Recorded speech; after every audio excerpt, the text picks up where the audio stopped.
Hello, I'm Richard. Welcome back to my channel over and over and over again, the Positive Arsenal channel.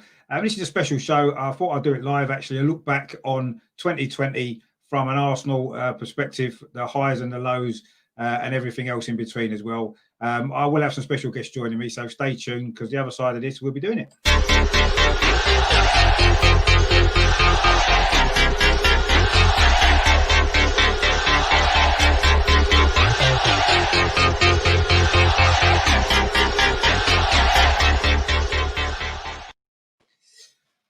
Right, so let's get cracking in. So I've got some great guests joining me, and another guest hopefully joining me a bit later as well. And first of all, he's become a regular. He's grown roots in the studio. It's Melvyn. Welcome back. How are you doing? Yeah, fine, thank you. I'm not looking forward to this actually. I normally say I am, but not 2020. But we'll go for it anyway, shall we? Well, it's been up and down. There's been some highs as well. I'm sure we can look at as well. It's not all been global. Yeah. And also coming back, he's been on the channel once before. It's always a pleasure. It's the fantastic Lee Judge. How you doing, mate? You all right? Yeah, good. Thanks, Richard. Happy New Year to you all. So, I'm looking forward to this because it's not been all doom and gloom on the no. From an Arsenal point of view, like, you know what I mean? So no, it hasn't. I'll say it's had ups and downs. I think this year probably more ups and downs than we normally experience in one year. Not just in probably in Arsenal, but in life as well. But anyway, hopefully as well, we've got Ryan joining us a bit later as well. I think he must be running late. I know he had some stuff on earlier. I guess if we're looking at the year of 2020, there's only one place really that we can start.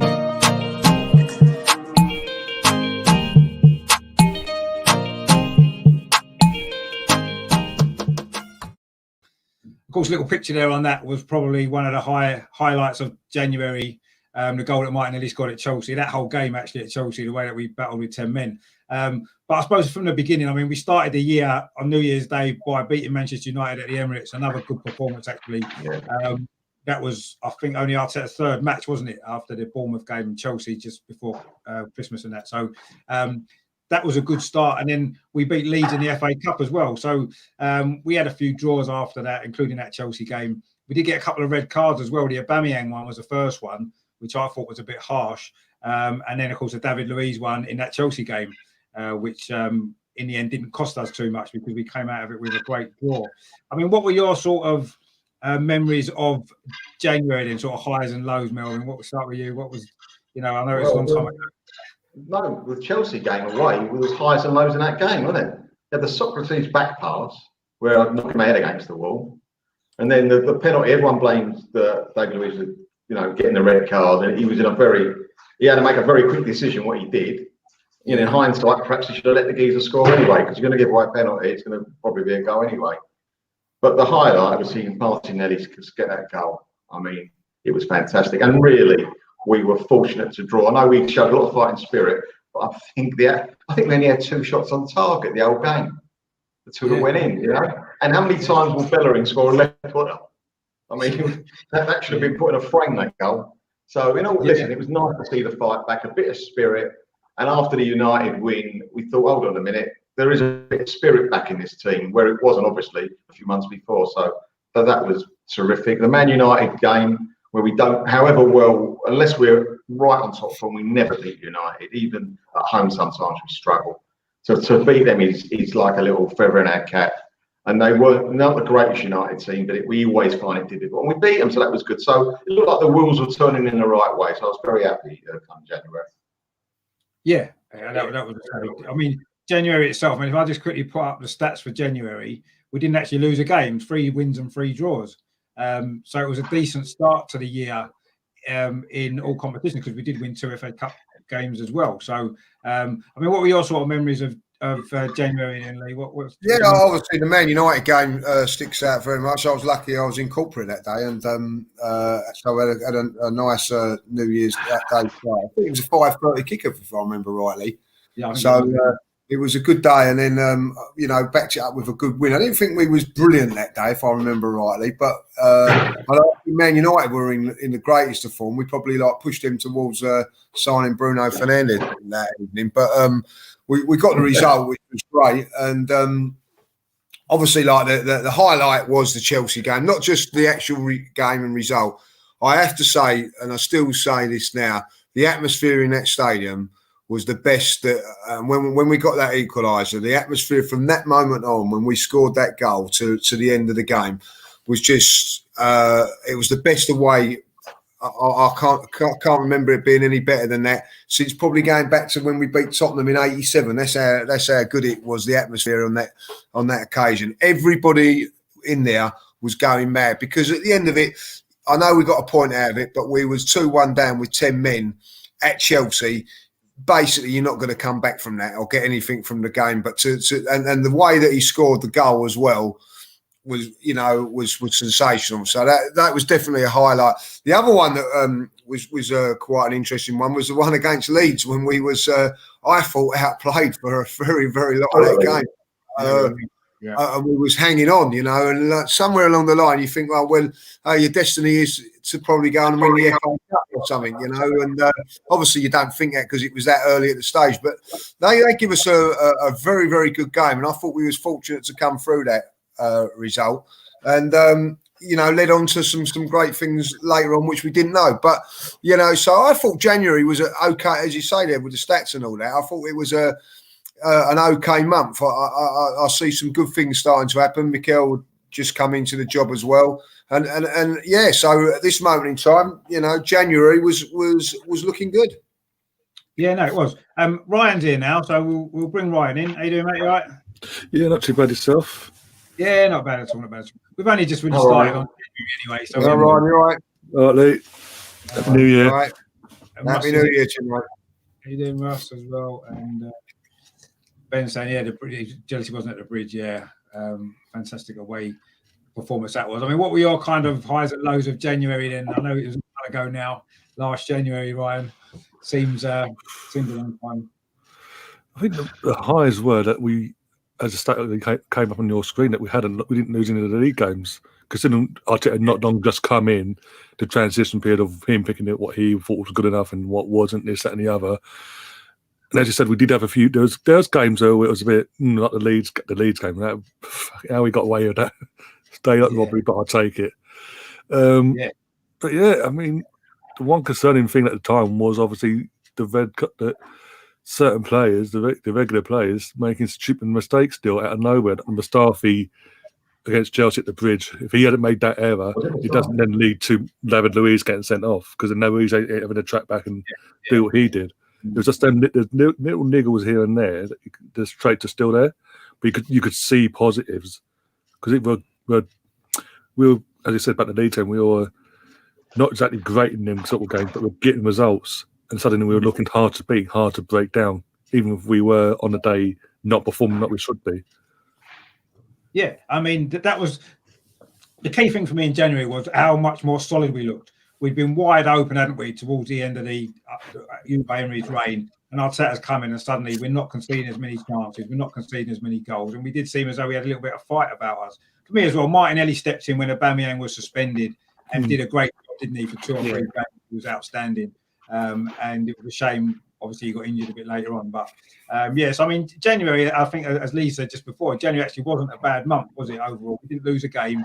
We progressed in the FA Cup. We beat Bournemouth away at the end of the month to get through to the 5th round. So January overall was a decent month. And then we moved, obviously, on from January into what was maybe not quite such a good month in the end.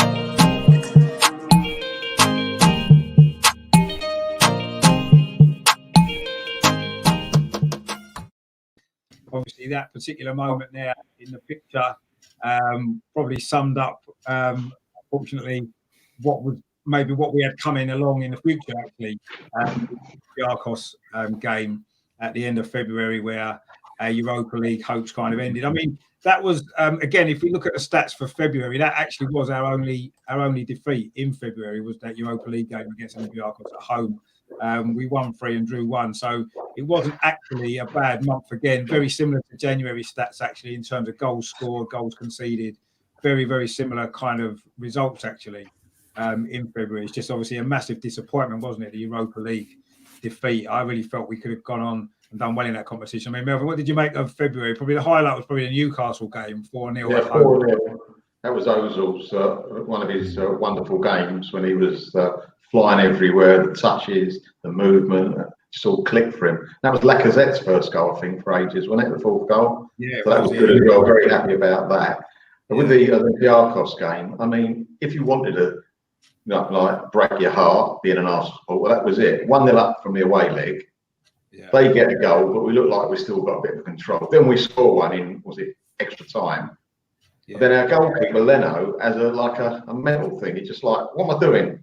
He panics. He could have given up. I've only seen it in my mind. I've not watched it since. I don't want to, thank you very much. No, I think he lost control of it. He could have put it out, I think, for a throw on. Went for a corner. He finished up giving away a corner, and they scored from the corner. And then Aubameyang missed one, didn't he? In the last second. 2 minutes later, It's just a tragedy of errors. It was like, I can't take anymore. So that was obviously a downside. Watching us play that like flying football with Rosewood, it was fantastic. But we did have a very poor, forgettable game away at Burnley, I think, 0-0. Yeah, that would be forgotten. That'd be taken out the records, that one, I reckon. Next year, that won't be done. By the way, I must be getting Mustafi and Socrates muddled up, because to me, they're the same player sometimes. You know what I mean? I'm thinking of them as, I know they're different, they play different stuff, but, it's the old light comes on, the red light, panic. So I must have got no muddle up for the Chelsea game. Was it Mustafi who made the mistake, the back pass? It was for the Chelsea game, Right. Sorry about that. Well, no, I understand that. They are pretty similar in terms of how likely they are to make a mistake and how often they do make mistakes. So I suppose it's easy to confuse them, and hopefully neither will be at the club very much longer. I mean, what did you make of that Europa League game then, Lee? Obviously, the home game in particular. I mean, the away leg was a good away win actually, and it looked like we was almost nailed on to go through, and then we completely blew it, didn't we? Yeah, do you know what? When you look back at that now, there's sort of things starting to unveil, which have kept come into this season as well. Like as Melvyn said, mistakes were happening. A silly little mistake. That was a big blow. That was. I didn't think we played well on the day. I remember it was frustrating all the way through. We finally got the goal, and I thought that was it. We were going to go through then, at 1-1. Of course, another mistake right at the end, and we're out of that competition. And there was some performances along the way now that were starting to creep into the team.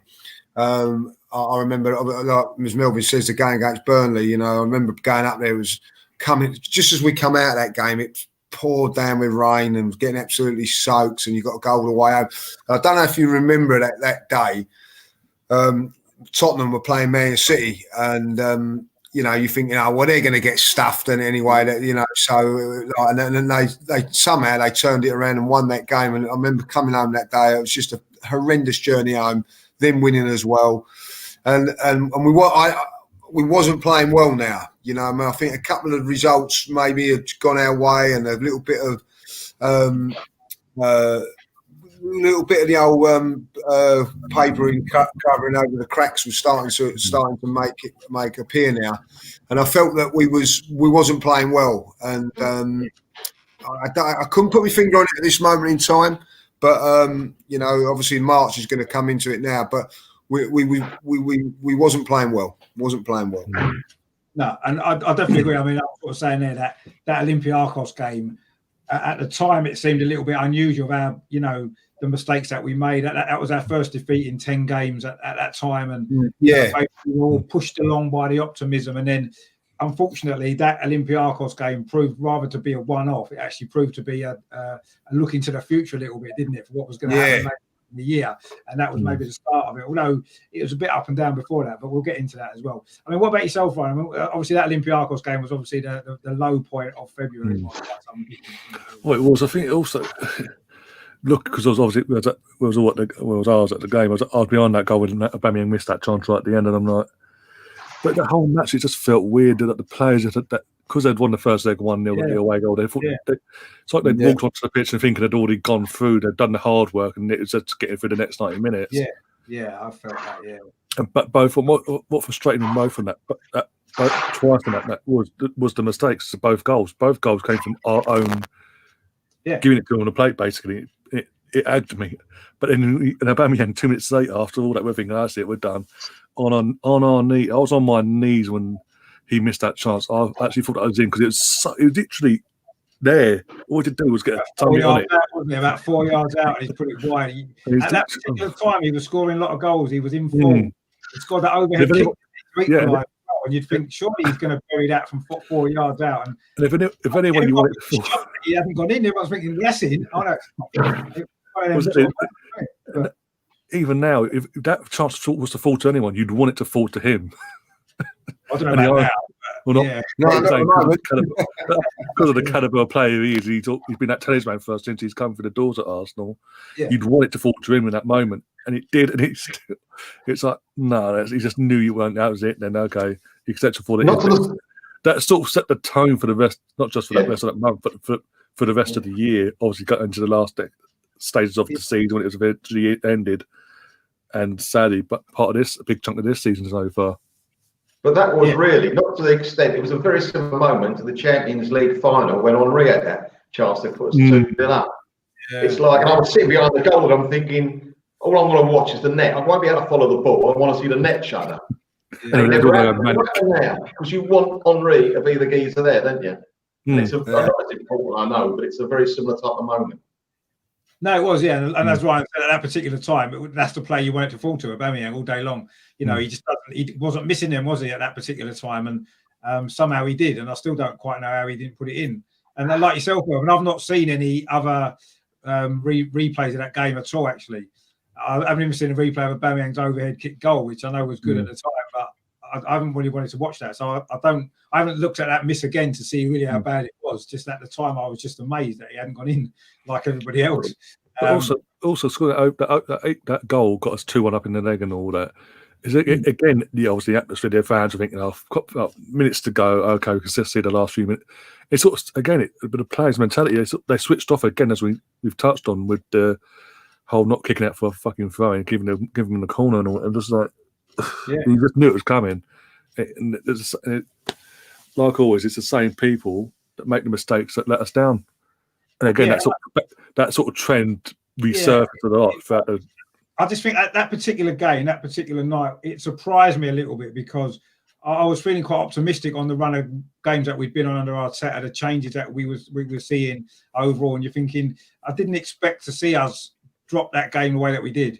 You know, even when we went 1-0 down and we got it back to 1-1, you'd think we'll go through now. I just couldn't see that coming, and I was shocked actually. I shouldn't have been because it was the same people, as Ryan just said, the same people making the same mistakes that they've done constantly. But for some reason, I didn't feel that would happen again because I felt Arteta was sorting it out, and unfortunately, it did. And that was a massive disappointment that night actually, because I did feel as though if we'd gone through that game, we could have gone a long way in that competition, and you know, it might well have made a different ending to the whole season in total. But anyway, what a miss it was. Yeah, it was unbelievable miss, really. I mean, completely unbelievable. But anyway, and then of course we went into what turned out to be a very short month for football, at least anyway.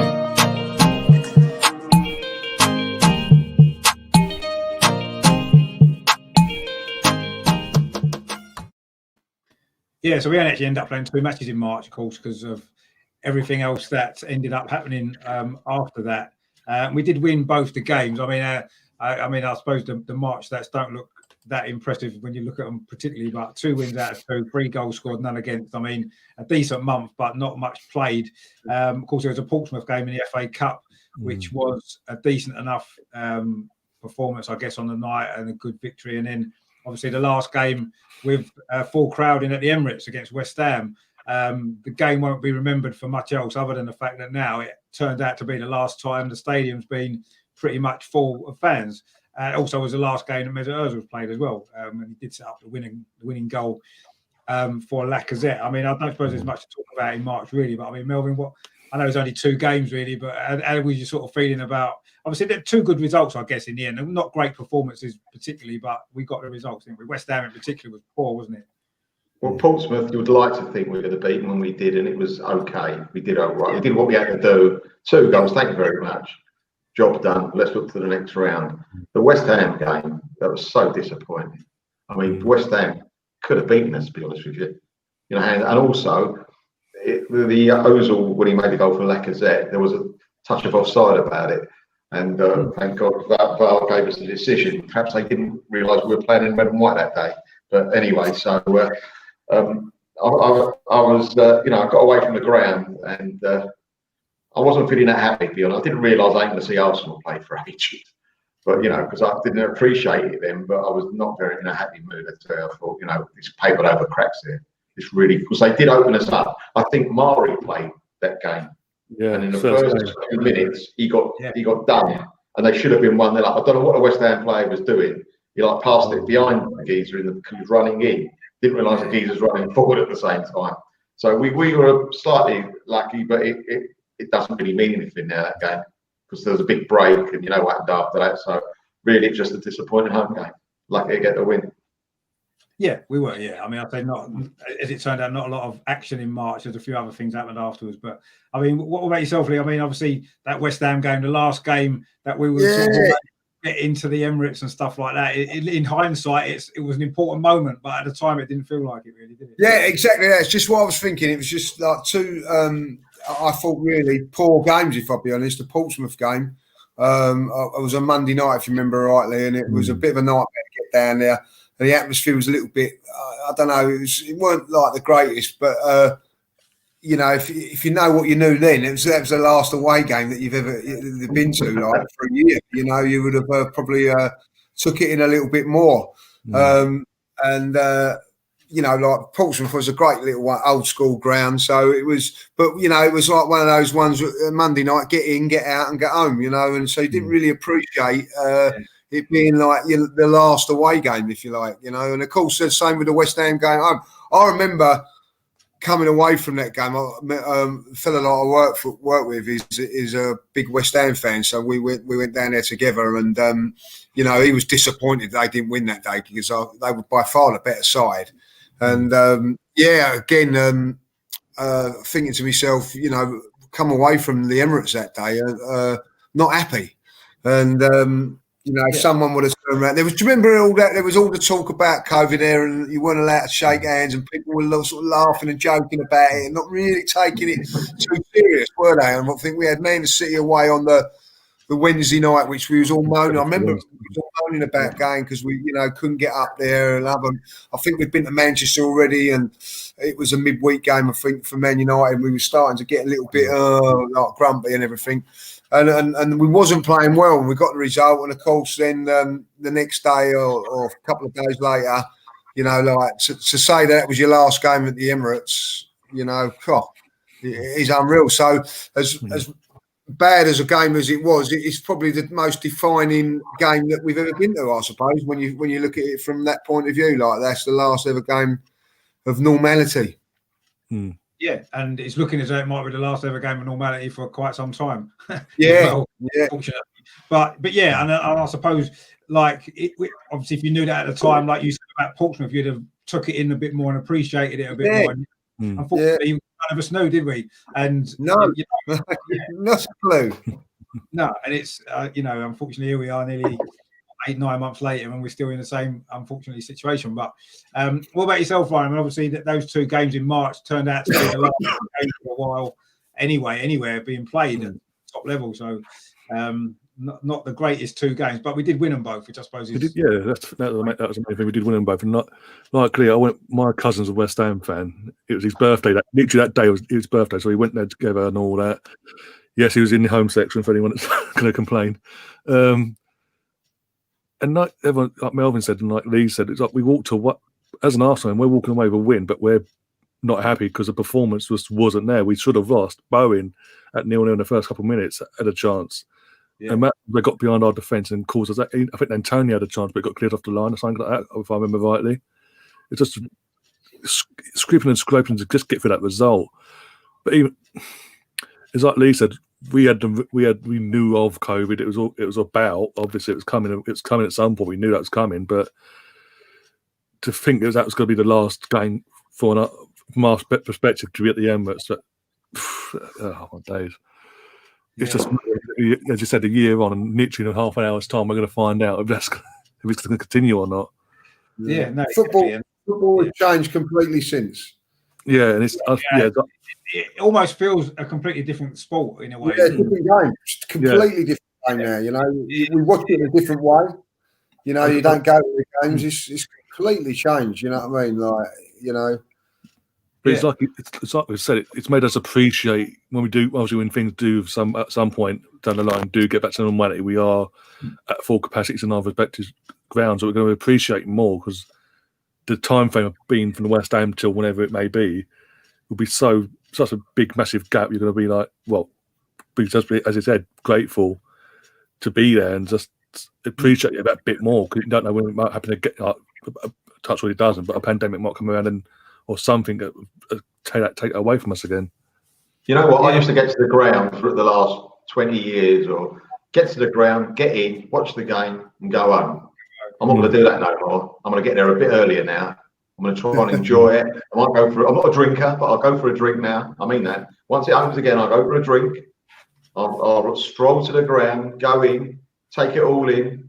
You know, and I might even stay a bit afterwards. It's not rushing anymore. There's no need to rush for anything anymore.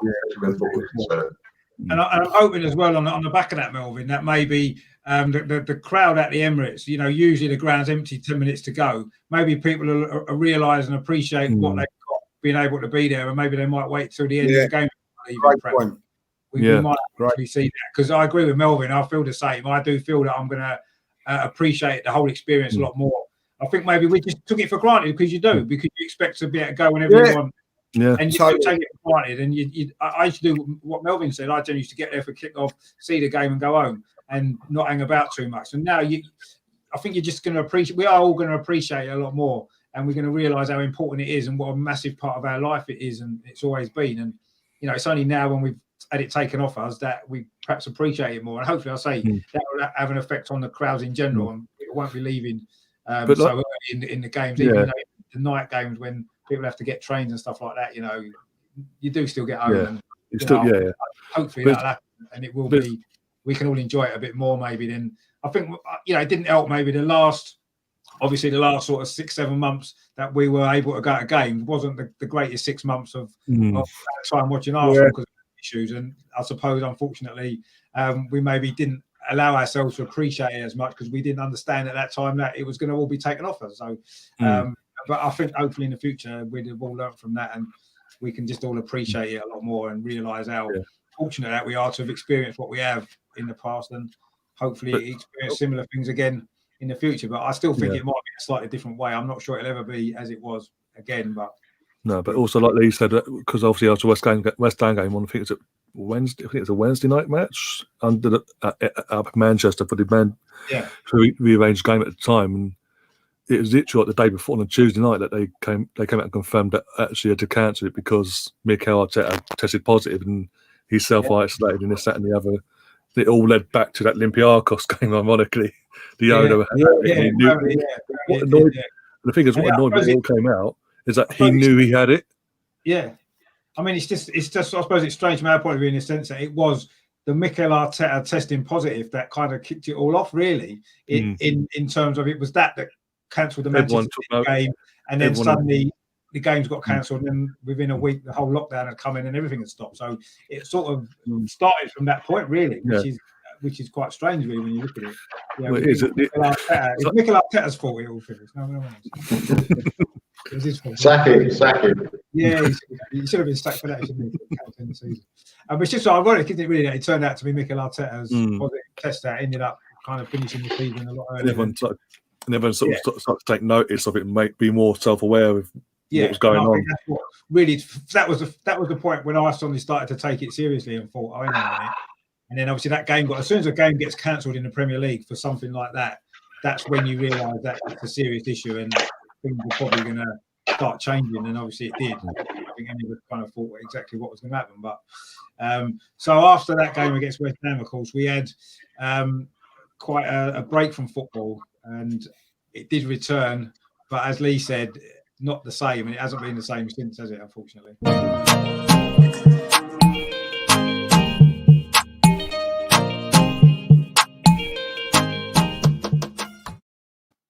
But I mean, June had its moments, I guess, from an Arsenal point of view. It meant that Arsenal actually played. It was the day after my birthday, which was the first time ever we'd played a league game anywhere near my birthday, being in the middle of summer. So that was an unusual experience watching Arsenal play in the summer, which took a while to get used to.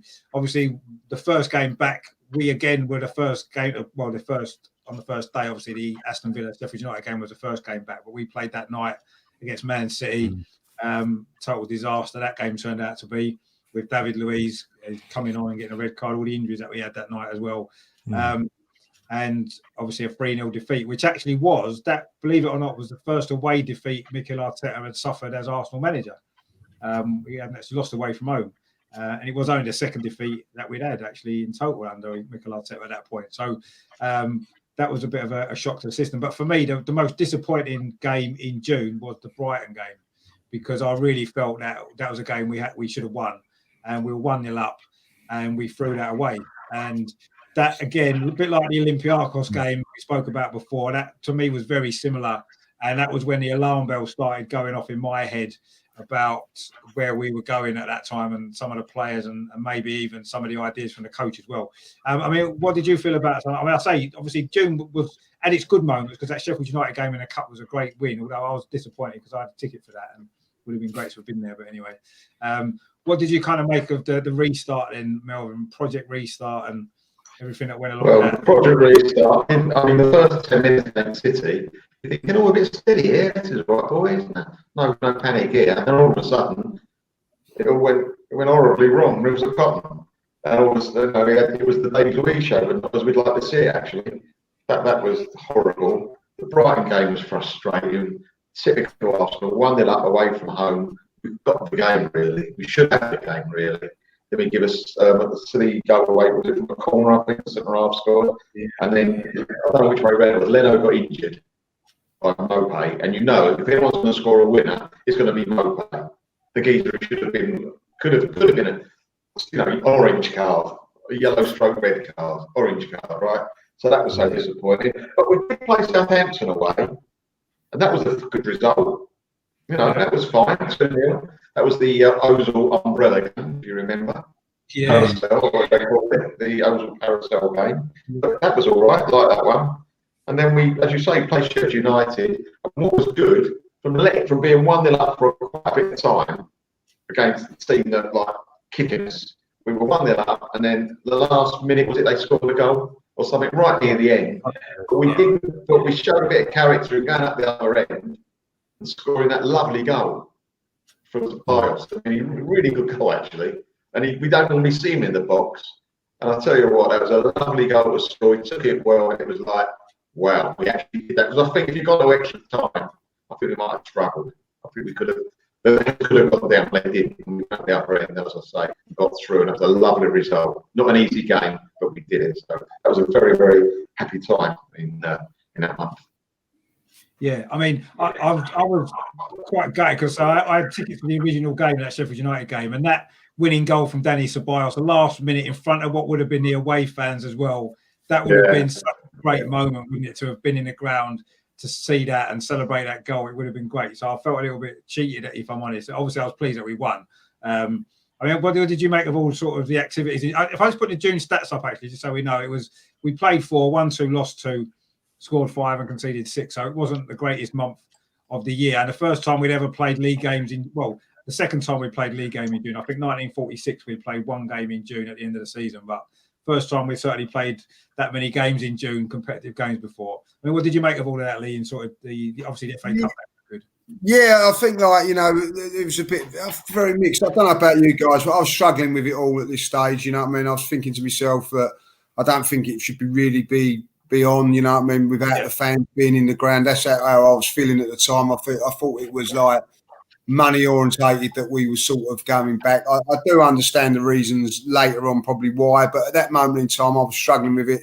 You know, that they were having football, probably you've got to get the season over. Is probably the right thing to do. But I was feeling very strange about all of that. I felt, I was watching football a completely different way now. It was like, obviously the watch-alongs come along, didn't they? And sort of there for everybody now. And it just didn't feel right. Funny, travelling, into London to watch the games at the studio and things like that was, like when you feel like you'd be going to the games and I felt that the team was probably in the same sort of mode as what we was feeling as fans as well. I think everybody trying to get used to it. Disappointing the City game, but as Melvyn said, we had a good result at Southampton via their goalkeeper giving us a goal. But I think we play. I think we could play Sheffield United in this little run as well. Did we in the cup? Was that final? Yeah, as well. And I remember we produced a good performance there. And you're thinking, right, at least we've got a trip to Wembley. But then all that comes to you, think, oh no, we're going to Wembley and you're not allowed to go. So it was like, even though there were these lovely little things happening to us, there was always saying in the back of your head, saying, "Oh, we should be going, we should be going." But I felt at this moment in time, I was struggling dealing with the football being on. And even though I don't know how you guys felt about this, even though all the games were on, I wasn't watching all the games. I couldn't watch another game because the atmosphere wasn't great. It took me a few weeks and quite a few games to start getting into the games again, like, you know. So I was finding it very, very difficult at this stage. Yeah, I totally agree. Obviously, Rich, a Man United fan there. Thanks for tuning in. Yeah, we enjoyed beating Chelsea as well, actually, which is always nice. But yeah, I'm a bit surprised at how well you guys are doing, actually, after some of the problems that you'd had earlier in the season. But anyway, I'm sure that it's been a strange season all round, really. And I think that sums up how that's turned around. But then, you know, we kind of turned our form around as well, haven't we? So, no, but I agree with you, Lee. Actually, it was I didn't really want the season to restart all the way through the lockdown. I had no motivation for it to start with no fans in the stadium. I didn't see the point, really. And I guess the longer it went on, I kind of got into it to a certain degree. But yeah, it hasn't been the same. I mean, what did you make of all that, Ryan, with the project restart? Obviously, the watch-alongs are quite a thing because obviously you started doing them on your channel as well, and it's a completely different experience.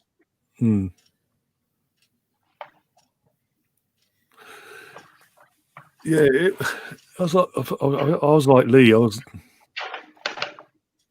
Because it'd been March till then, June. No, like Premier League football, no FA Cup.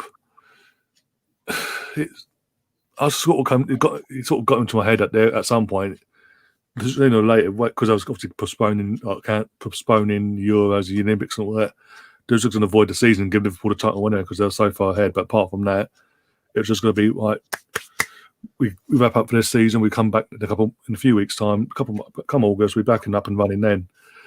So I wasn't, and I thought it was a bit like I thought it was about a month early. Coming back about a month early for me because obviously we're still in the midst of a lockdown, and the host is gone. The host is left. Oh dear. No, it took like you guys. It took a while for me to sort of get used to it coming back again.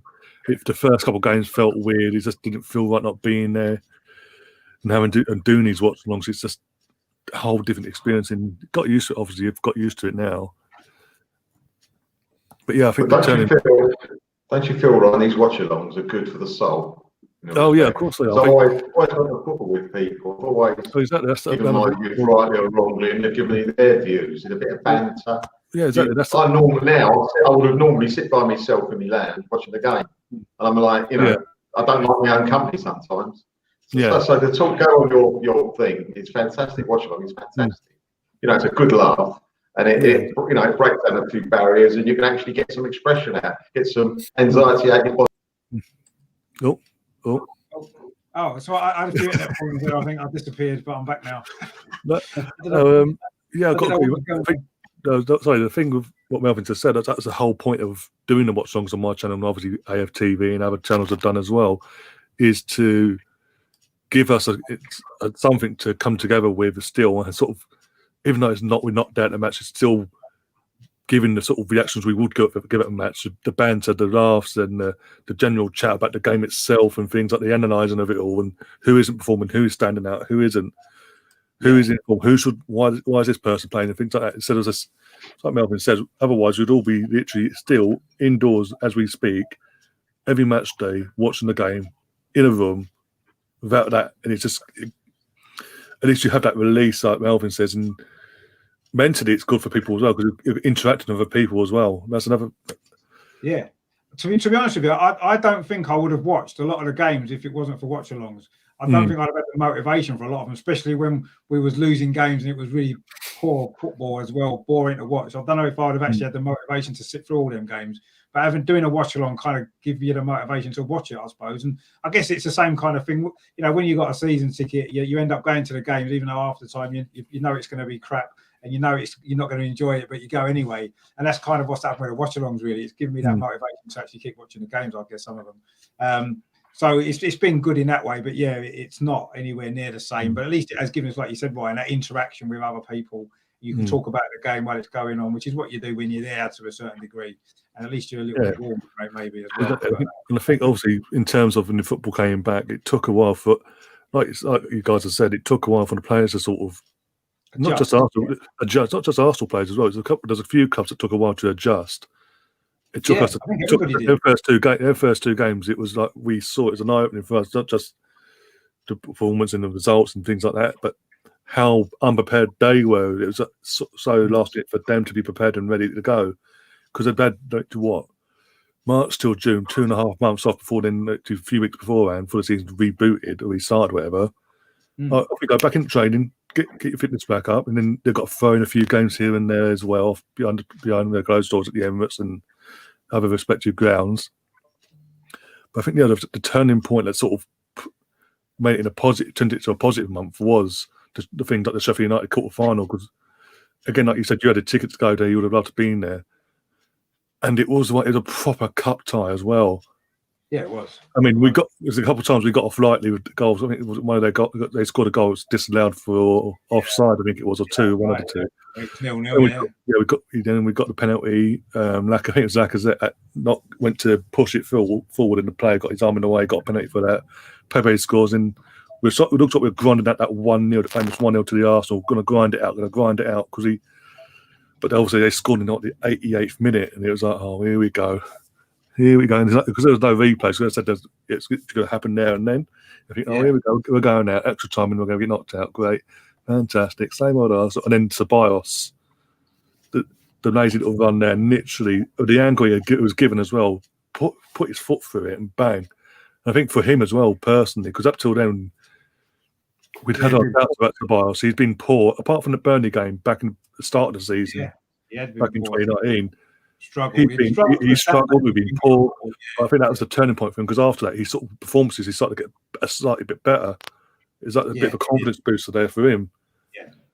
Yeah, no, that definitely was. I mean, talking about teams adjusting, actually, funnily enough, Sheffield United, I feel as though maybe that whole lockdown thing completely killed them because they've never been the same since. They've hardly won a game since it started, and they were doing really well, wasn't they, before the season finished? And suddenly since then, I think they might have won one match or two matches or something since it started again. So I think they've suffered more than anybody else, actually, in terms of the whole sort of no crowd and this and the other with it all. They seem to have suffered the most. But yeah, I mean, luckily we got through that game, which, like you said, when they equalised, I felt that we were going to lose that game, I must admit. And Russ says, Sheffield United and Leicester struggled after the lockdown. Yeah, I think Leicester, again, they're another one, actually, they looked like they were going to get into Champions League top four and ended up missing out, didn't they? After lockdown. So yeah, that's probably a fair point for them as well. How are you doing, Lewis, as well? Good to see you in. So yeah, I mean that was June, and then obviously the Premier League season actually finished in July.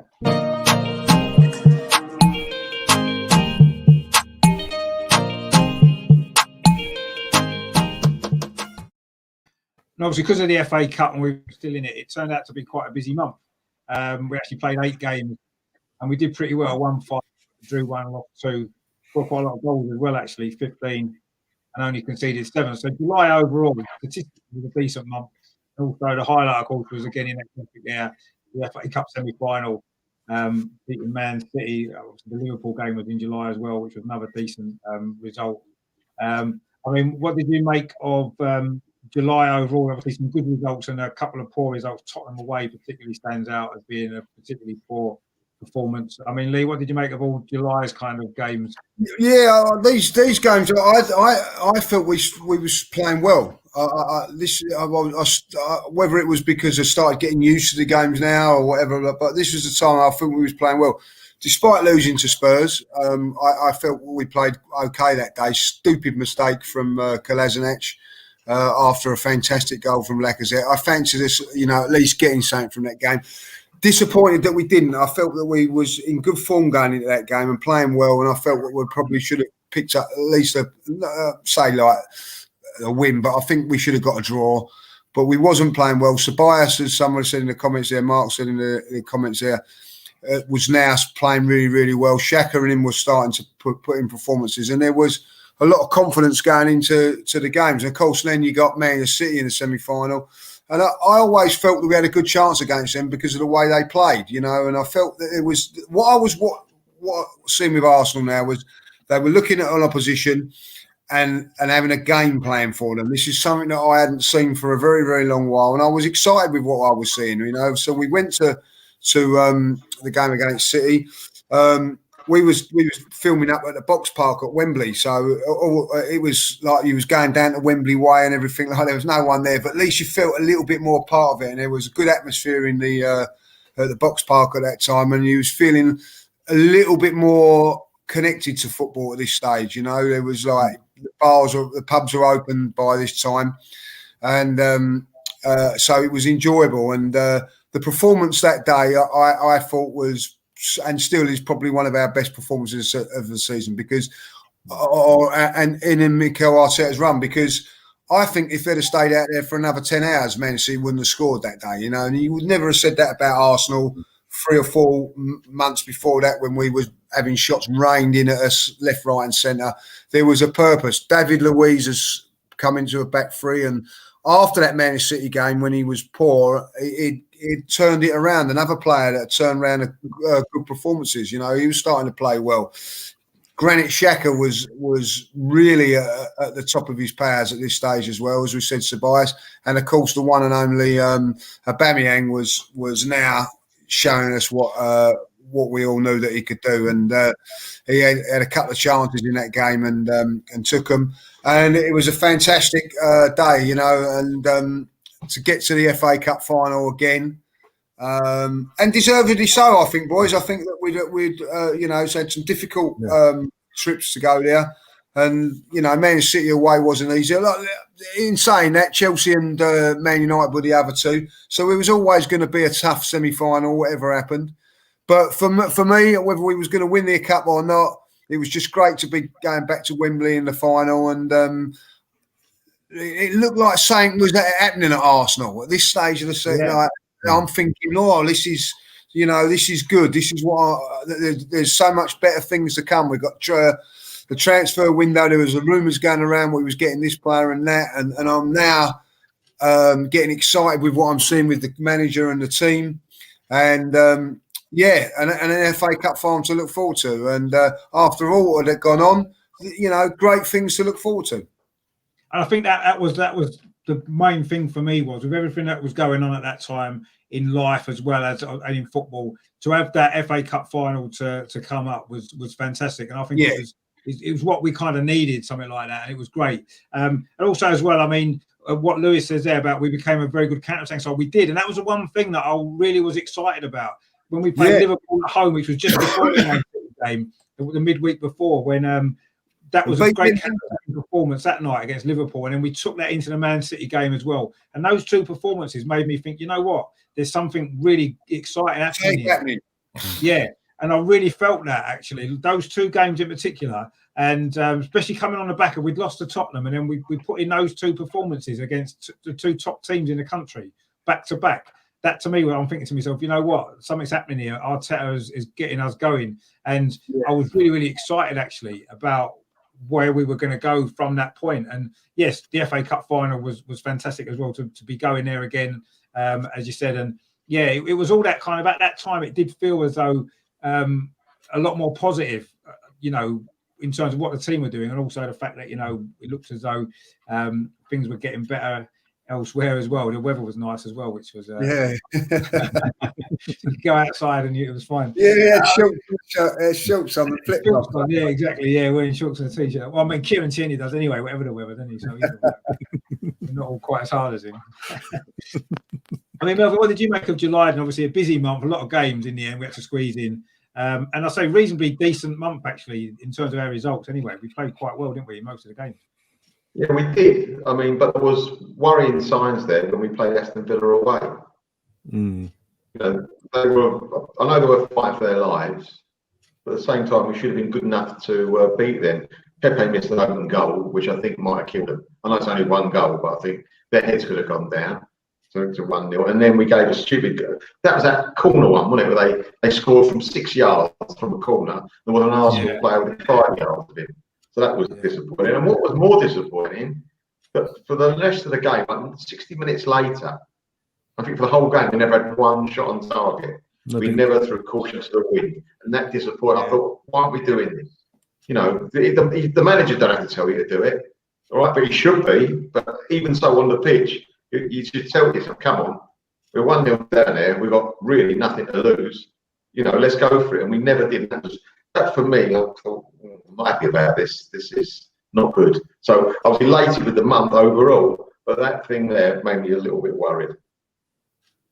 Yeah, I mean, I kind of understood that, but I felt as though we just had them two massive wins, and I think it was a come down a little bit that game. And Aston Villa needed to win that game. I think they were just well up for it. We wasn't particularly because of what we'd just done the last two games, and I think maybe it's a little bit of that. And I maybe let them off that. Actually, I was a bit annoyed at the time how badly we played, but then I kind of thought to myself that they maybe that's fine. We can let them have that one because of what they'd done the previous two games, and you know, with a cup final coming up and stuff like that. So I wasn't too bothered in the end about that particular result, and obviously it ended up keeping Aston Villa up, which might not have done us any favours actually, because if they'd got relegated, I doubt they would have bought our goalkeeper. But anyway, that's another story for later. We might have got Grealish when we get to that point. Well, yeah, maybe we might have got Grealish. Yeah, who knows? Somebody would have got him, probably Man United actually. But anyway, yeah. I mean, what did you make of July then, Ryan? Obviously, like we said, overall a pretty decent month, really. Probably our best month of the year. Yeah, well, yeah. Apart from the Villa game itself, and that, like I said, looking at it, obviously that kept them up over the grand scheme of things. That result kept put everything in their hands for that last game of the season. But what annoyed me for that game was we just got we put everything into the semi-final the week before against Liverpool. We put a lot into it. It did seem like it took a lot out of them mentally and physically. Yeah, exactly. But at the same time, there's players that weren't guaranteed a cup final spot. You've got a cup final spot now to fight for. Yeah. And it's just, for me, it was concerning that they weren't showing that fight, like we've seen from more recently, the youngsters. Yeah. It's just obviously a one-off because in the next game we win 4-0 anyway. And I feel the CD's now gone live. Yay. I think the highlight for me was Liverpool Man City games, because Liverpool, for what they were fucking walking in. No matter what anyone says, they were still they were going for a record for points wise, and we stopped it. And the fact that we went 1-0 down as well to them, Mane scoring the goal, we had to come back and win that. It showed a lot, and it showed me. I don't know about the rest of you, but it showed that there was a plan that if things would go bad, there was a plan B.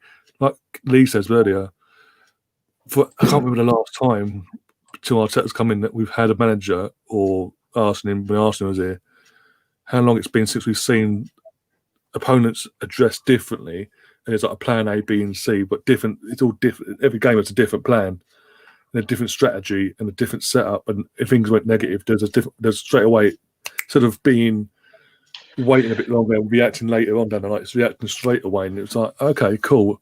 And then the Man City semi-final, and you're thinking, okay, mate, we've won obviously midweek Liverpool. Yeah, that's fantastic. It'll just be like we've done that. Now when we need it most, they're going to down tools. Man City are going to pull us apart, and this limb from limb.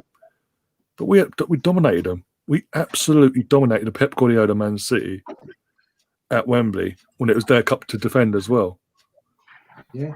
I mean, you couldn't ask for much more from that team that day. Aubameyang 2 blinding goals, and Tierney that assist for the winning goal. literally not even first touch, just hit it, bang, off you go.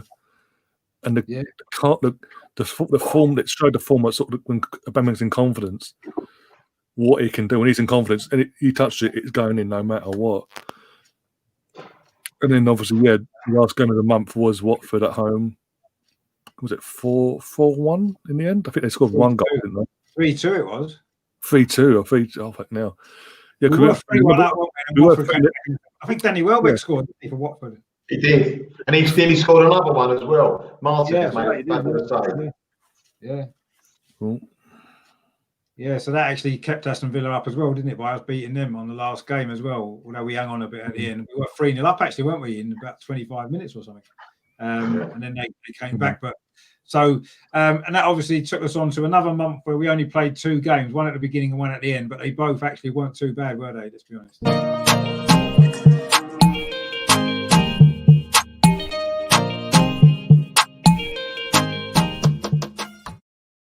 I mean, on my August stats, I've maybe done, I've put it down as 1-1 and drew 1. Although technically, I suppose we won 2, really, didn't we? Although the game finished as a draw, we did win on penalties, but I didn't really want to put it as a win because it was a draw. But I mean, obviously, there's only one place we can start in August, really, isn't there? The FA Cup final. I mean, what a great day, performance and everything that was. It was just the only possible negative was the fact that no one could be there in the ground, which was a shame because that would have been another fantastic day, wouldn't it?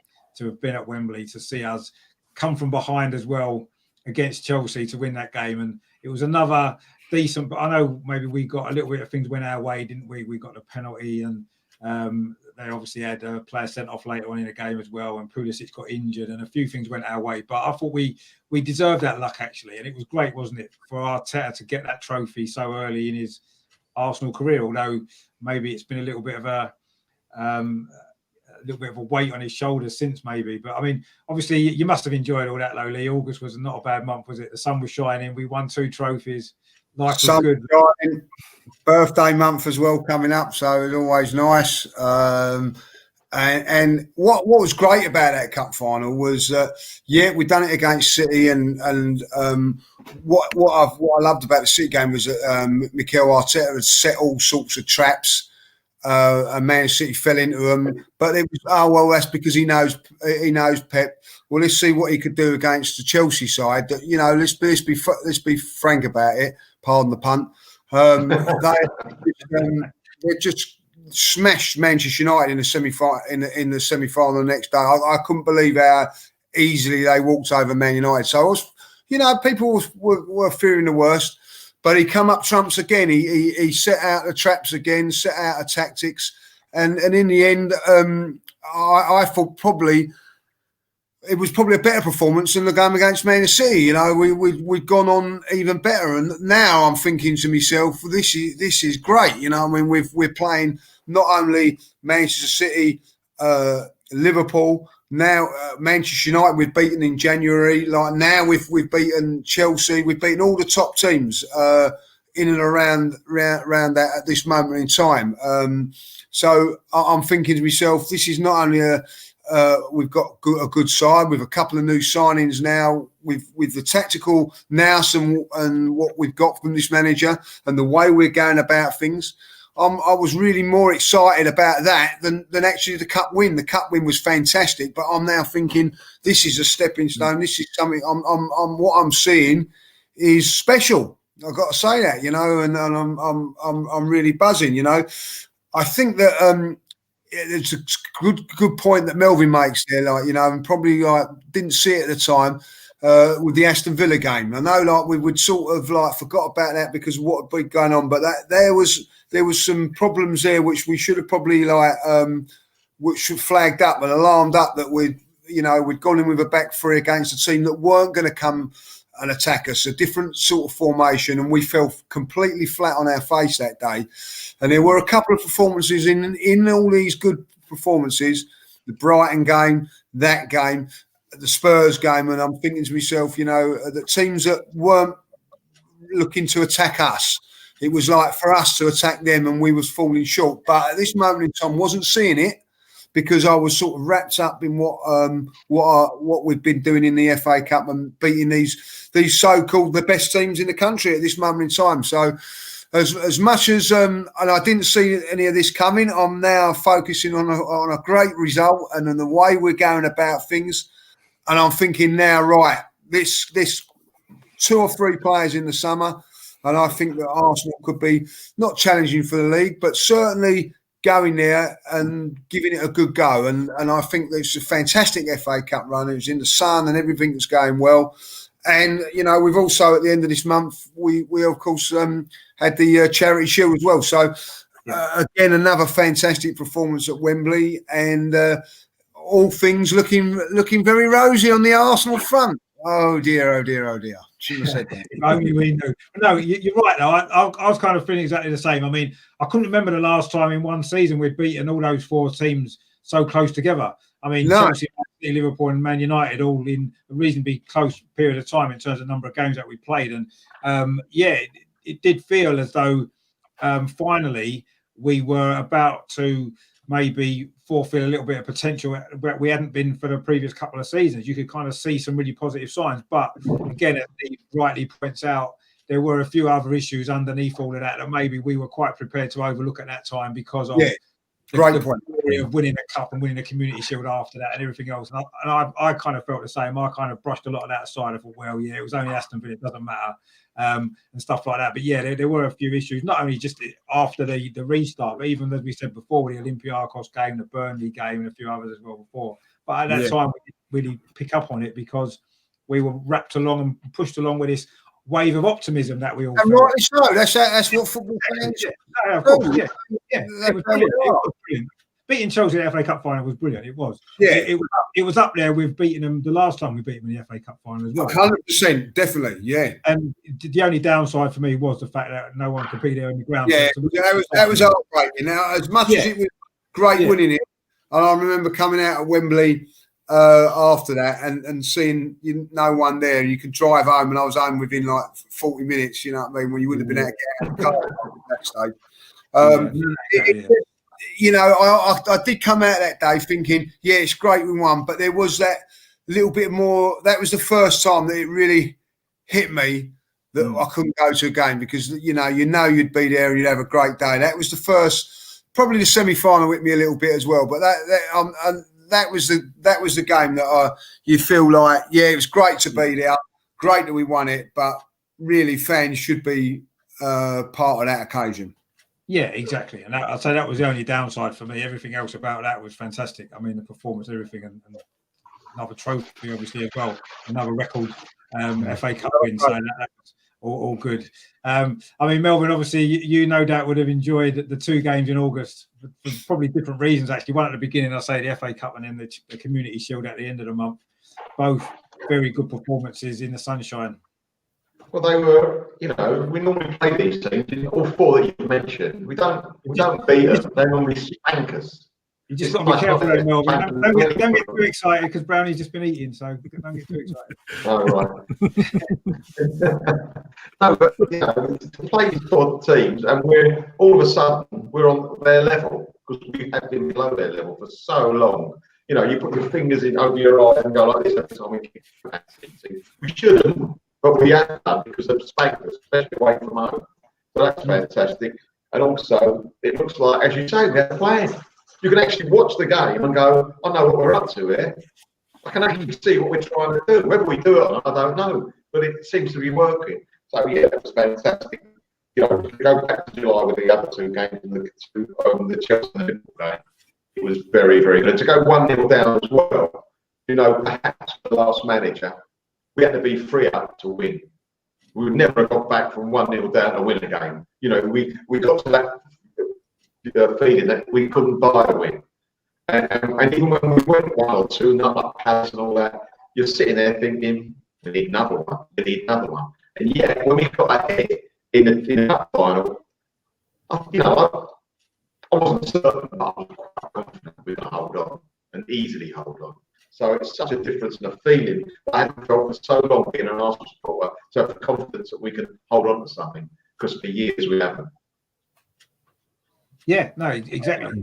And and it was fantastic to despite all the. I mean, when you think of the first part of this, or last season rather, the first part of that season when Unai Emery's kind of final kind of days, if you like, who would ever have thought then that we'd end the season winning a trophy? Just wouldn't have thought possible. We look miles away from being successful at anything really. So that turnaround was fantastic. I mean, but you must have enjoyed all that as well. Yeah, the great summer to be an Arsenal fan for a change. Oh yeah, and it's like we've all touched on it so far. Literally, the only downside to that cup final itself today, well, it's just again the easing of restrictions, so people could go to the pub and do bits and pieces and be interactive with their mates and all that face to face, but not too much and this, that, and the other. It's a weird one, and obviously not being able to go there and be in the stadium itself, and if the team was successful, to celebrate with the team for a good half hour after the game, things like that. It was different, but you know what? Because of the win, because of the way the team battled after going 1-0 down after a couple of minutes into the game with Pulisic scoring the goal, the team came back. These are the positives I take from Arteta so far. There has been negatives, don't get me wrong, but most of the time when we have most of the time, there has been the odd time when the old things come in, their down tools, they sort of drop their heads and all that. But for that moment, they didn't, and they straight away, and even Arteta himself didn't. Okay, that's it. Sort of sit back and see what happens. He reacted straight away and changed a few things in formation and things like that. It was just like it was refreshing to see. To get that penalty before half time was massive, because obviously going 1-0 down is a completely different game, and then maybe Pulisic doesn't come out when it's 1-0 and try and overcommit and then do his injury and things like that. It could be different. Yeah. But again, it's like you guys have said as well. We'd beaten Liverpool, Man City in the previous month, a couple of weeks prior. We've just then gone and beat Chelsea in the final. And you beat Liverpool again, end of the month. We put as a whole new season, the curtain raiser to the next season, and every game we were competitive in. And then again, when was the last time we could say we played big teams that are meant to be rivals in and around us, and for every game you could say we were competitive, we gave everything, we left everything on the pitch to the last second. Yeah, and it was great to see, wasn't it? All it was of those fantastic things to see. were building up, as Leah said before, building up to something. You felt something was happening, something really was about to happen for Arsenal. And just kind of moving more up to date, Boris has announced a national lockdown, which we kind of knew. We don't know what it means about football. I don't know if anyone's heard of it. No, I literally got a notification on my phone. I sent it to the group chat. Basically, football-wise, I've no idea because I've got the TV on mute at the moment. But schools, one sec, I'll get it back up on my phone. Schools are shut. I think schools are shut. That's new national lockdown. People told to stay at home, and schools shut for most pupils from tomorrow. Not everyone, just the selective few. Yay! But nothing on the football side yet. Obviously, more will come out in the next couple of hours or so, I think. I think what they might be doing with the schools, if you've got more than 2 vowels in the name of the school, you are open. If it's less than 2, that's what I reckon. Like that, yeah. Anyway, kids sports cancelled as well, by the way. So all the kids football's off. We touched on that earlier on my channel, didn't we? Which is a shame, because that's I'll be out of work now again. So good, brilliant. Thanks for that, Boris. So anyway, if only you could handle this properly. I know, yeah. But anyway, not to worry about that.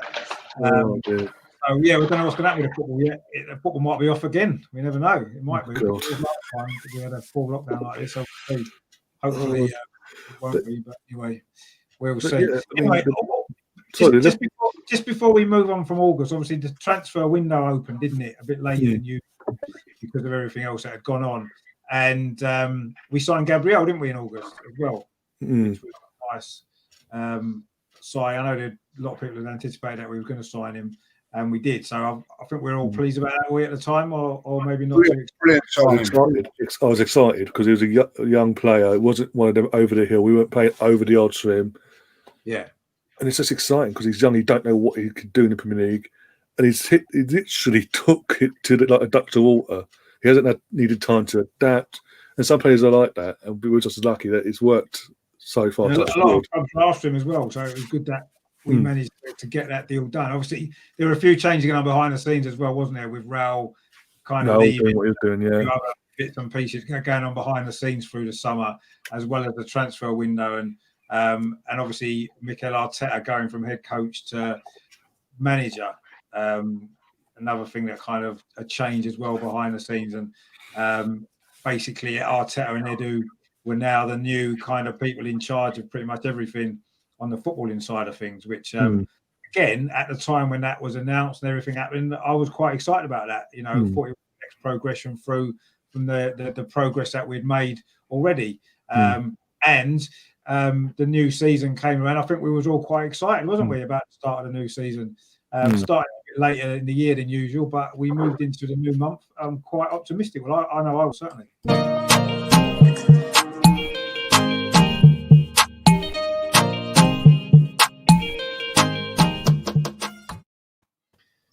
So, yeah, the Premier League season started, and we started pretty well. The game at Fulham particularly was a great performance. I know Fulham weren't up to much, but we played well and beat them. And then maybe struggled again at home to West Ham as we had done previously in the year. But again, we got the victory, maybe a little bit undeserved. But at that time, you think, well, doesn't matter. You can play poorly and win's a good sign. And then we did beat Leicester as well in a Carabao Cup away from home, which a younger team. A good performance that night, I thought it was, from Arsenal. Before, of course, we finished the month with a defeat, our first defeat of the season against Liverpool, which, again, we're maybe a little bit unfortunate not to have got something out of that game with the chances that we created as well. So, overall, I felt September wasn't a bad month. If we just quick look at the stats for September, 1-3, lost 1, scored 8 and conceded 4. So, obviously, in 3 of those goals that we conceded were in that one game against Liverpool as well. So, I thought it was a pretty okay month. I thought it was a good month, actually. And I thought it was the start to the season I'd kind of anticipated and was excited about, actually. I mean, how did you feel about September then, Lee? Obviously, with Gabriel. Yeah, same as you. I felt, even the disappointment of the Liverpool game, I felt that we was in with a chance of winning the game. On the couple of occasions up before that, we've been 3 or 4-0 down at half time against them. So I felt there was, even though we lost, I felt there was some improvement. And if Lacazette may have took that chance, who knows? So if someone would have said we're going to go on a disastrous run from here on, I wouldn't have believed it. I felt that we'd got a game against Fulham where we were expected to beat them when we brushed them aside, if I'll be honest. So it's looking good. And yeah, I felt that performances were okay. I didn't see anything, no flags looking out. I felt it was an okay month for us to settle on, and I was quite pleased with that month. Yes, it could have been better, but ultimately, I'm thinking, yeah, we're okay. We're looking all right. Yeah, exactly. And I think at the start of the month, when we look at the fixtures, things probably went as exactly as we'd anticipated. Winning the first 2 league games, maybe, hopefully we could have got a result at Liverpool, but we weren't expecting it, and beating Leicester in the cup. So I thought overall that was a pretty satisfactory month, and the performances wasn't too bad. Generally, I know West Ham at home wasn't great. I mean, what did you make of the games in September, Melvyn? I think we were all more worried about the transfer window at that point because obviously we wasn't buying anybody. We'd got Gabriel in and nothing else was really going on. That's a bit frustrating, wasn't it? Yeah, a bit like normal. No, I thought what was disappointing was going 1-0 up at Anfield, which we haven't done since Del King died, and giving it away. I thought their equaliser was handed to him on a plate, to be honest with you. I thought Leno, I don't want to go, but I will. He should have done a lot better with that. Yeah, he should have done. Sorry. And I thought for one of the goals, we seem to go open up the Red Sea in like days of old. Not seen under Arteta. That was the first time I saw us do that. But listen, you can't actually have a go at any players really that early on in the season. It's a new game for them, it's a new game for us, and people have to find their feet. But what I saw with Gabriel signing, seeing him play, I thought, oh, this guy's actually strong, and he knows what he's doing. He gets past, his positioning is quite good. So, I was for early, this guy good and proven to be. And what I like about him as well, how many partners he played with. I mean, he probably don't even know their names, does he? The centre halves he's played with. You can't So, say you know what I mean? So I think that no, I think he's a great signing, really good. Something we needed for a long time. And also the great thing about it was Tierney hadn't played a lot then, and you could see before he got injured he was okay. We knew he was okay, but he got his fitness back. He got his confidence, and he looked a terrific player. He's as good as we thought he was. So yeah, very happy with September, really, apart from that in Liverpool. Yeah, no, exactly. I've just heard apparently all elite football's been cancelled. I don't know what I've heard. Chris Whitty's put a tweet out saying all elite sport and Coon Premier League is to continue. Is he? That's what he's in the group chat on Someone the just WhatsApp. said it within Sky Sports. Chris Whitty, literally 17 minutes past 8, elite sport, including Premier League in England, to continue under new lockdown measures announced by Prime Minister Boris Johnson. Have a look on Twitter. Have a look. Oh, well, okay, that's good then. Maybe it's Liverpool, by the way. Yeah, Danny Ings 1-0. Yeah, nice to put up there. Yeah, Southampton 1 up. Danny Ings. Yeah, good. He's in my fantasy team still, so that's happy days. But I mean, I think maybe we need to wait for actual official confirmation about the football. Then I think we have to wait. Yeah, until information about it at the moment. Is it on or is it off? Yeah. Let's hope it's still on because it's the only thing we've got left.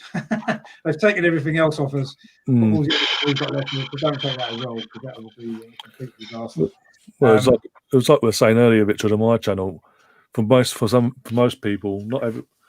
They're sort of we've been using the football being back and all that as a sort of a diversion for everything else that's going off in the world. That 90 minutes or whatever you're on for a watch along, or you're watching it on your own at home with your mates, or whatever. It's that you use it to switch off, and if they take that away, what mental health wise, it's gonna. I mean, as bad as it is at the moment, it could get even worse. It will get worse. Yeah, What I'm going to do, boys, my memory's going, so I can watch old Arsenal games and not know the score, like it's a live game. Yeah, that might be a good idea. Actually, get some old DVDs out and watch the games again, and see if you can remember the score. But anyway, after a get them out. Yeah, that'd be good. That's a good. So yeah, after a pretty optimistic September, I felt as though things started to slowly unravel a little bit as we moved into October, although there was also some rather good news as well.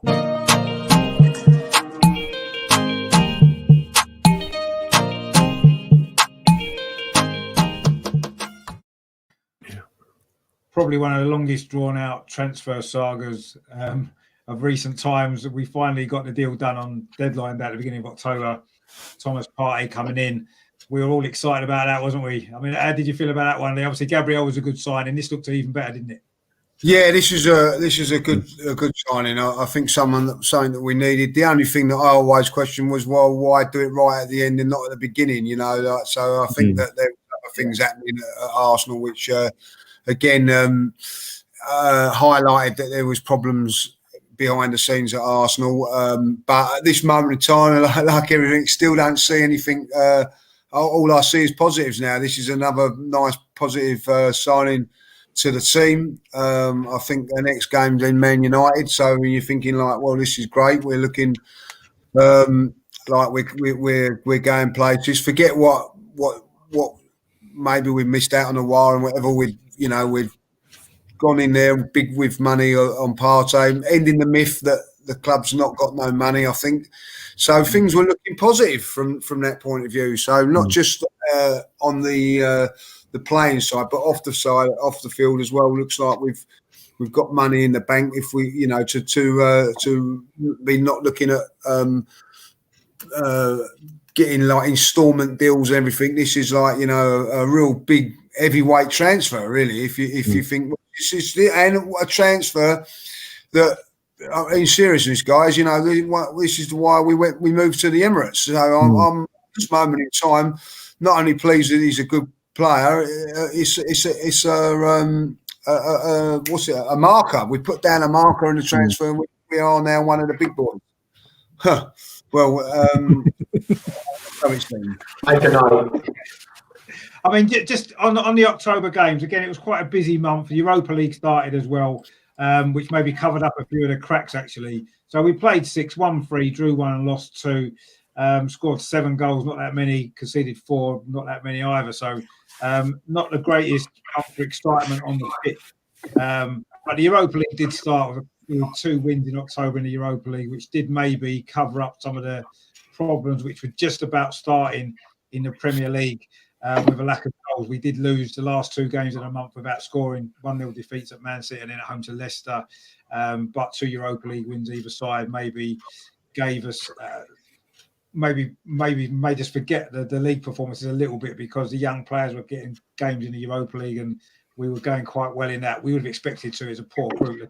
I mean, Melvyn, what did you make of sort of October overall? Obviously, Thomas Partey's signing was the big news of the month, really, wasn't it? Yeah, it was fantastic news. I mean, you heard a lot about him. You see a little, you saw him again on YouTube and all that. You know that he's not playing in a mug team. He's a proper football and a proper team. Seen a little bit, especially I think against Liverpool. I saw him go as well. He looked like immense. He's a very, very good player. He's much better. He's where we needed it. Though we need something else as well with him, but where we needed it, we actually bought a player in a position that we needed to make a change. We didn't buy another white man, you know. So that was fantastic. I'm very looking forward to him play. He's he reminds me of like a Rolls Royce the way he plays football, like purrs, you know what I mean? You don't he just purrs and gets through it. I just think it's a great addition to the squad, and you know it's make the others play as well. It made the others play and then get the ball forward quick, which we've been doing recently anyway. So I like to see him with 1 or 2 other players. They're talking about signing another a midfielder, like an attacking midfielder. I think really we can afford to, instead of buying another midfielder to hold the back, front of the back four, let Partey and whoever it is, the other, more freedom. Make room there, and we can actually do a lot of things. So I think that's a great sign. Did we play the Spurs that month? Was that the Spurs game? No, we didn't play Spurs. It was the next month, was it? Yeah, no, December. I suppose it was quite recently. It's not very late. Premier League football can continue, by the way. Yeah, I've just seen in iPhones flashing up as well. Okay. Signing him was great. We had a lot of us say European games, and that was we beat the teams we should have beaten. So it was quite easy going there. And we put what I like to see. We weren't actually playing well in the league, but we were playing okay in that when we were bringing the youngsters through. So it's nice to see other players. And it gave. Actually, I was enjoying that more than watching the first team. To be honest with you, seeing new things, and it's really, really good. So that was all right for me that month as far as Arsenal as a whole went. Yeah, I mean, October was the month where I think you could start to see some of the issues in the league that were going to become a little bit more apparent later on. They were just starting, wasn't they? The lack of goals, the lack of chances being created. The Man City game in the league where we didn't create an awful lot. Leicester at home where we didn't create a lot either. And that was the start for me. I mean, what did you make of October then, Ryan, overall? So we did have a couple of decent wins in Europe, but the Premier League wasn't great, was it? No, that's the thing. That's obviously going back to the last month as well. Literally, we got the first few games, got a few wins under our belt, but the West Ham Sheffield United game were warning signs there, because we were just getting over the line with the scoreline in performances a bit. But going into October itself, obviously Partey the deal gets done eventually after being linked with him for 6 months, non-stop all summer. Exactly. But like Lee said, it's sort of because the deal itself was it looked so easy to do, because it's literally just reaching the buyout clause of 45 million, and the fact they did it on the last day, they activated it on the last day, is like, why didn't you do this while the season was closed? Because my thing was always, when the season finished eventually back in June, can we get up any players we do bring in that are going to be first teamers, can we get them in before the season starts in a month's time, whatever, so they're ready for the season? Not once the season started because of giving you're because we saw the benefit of that with Gabriel, didn't we? We got the deal done early.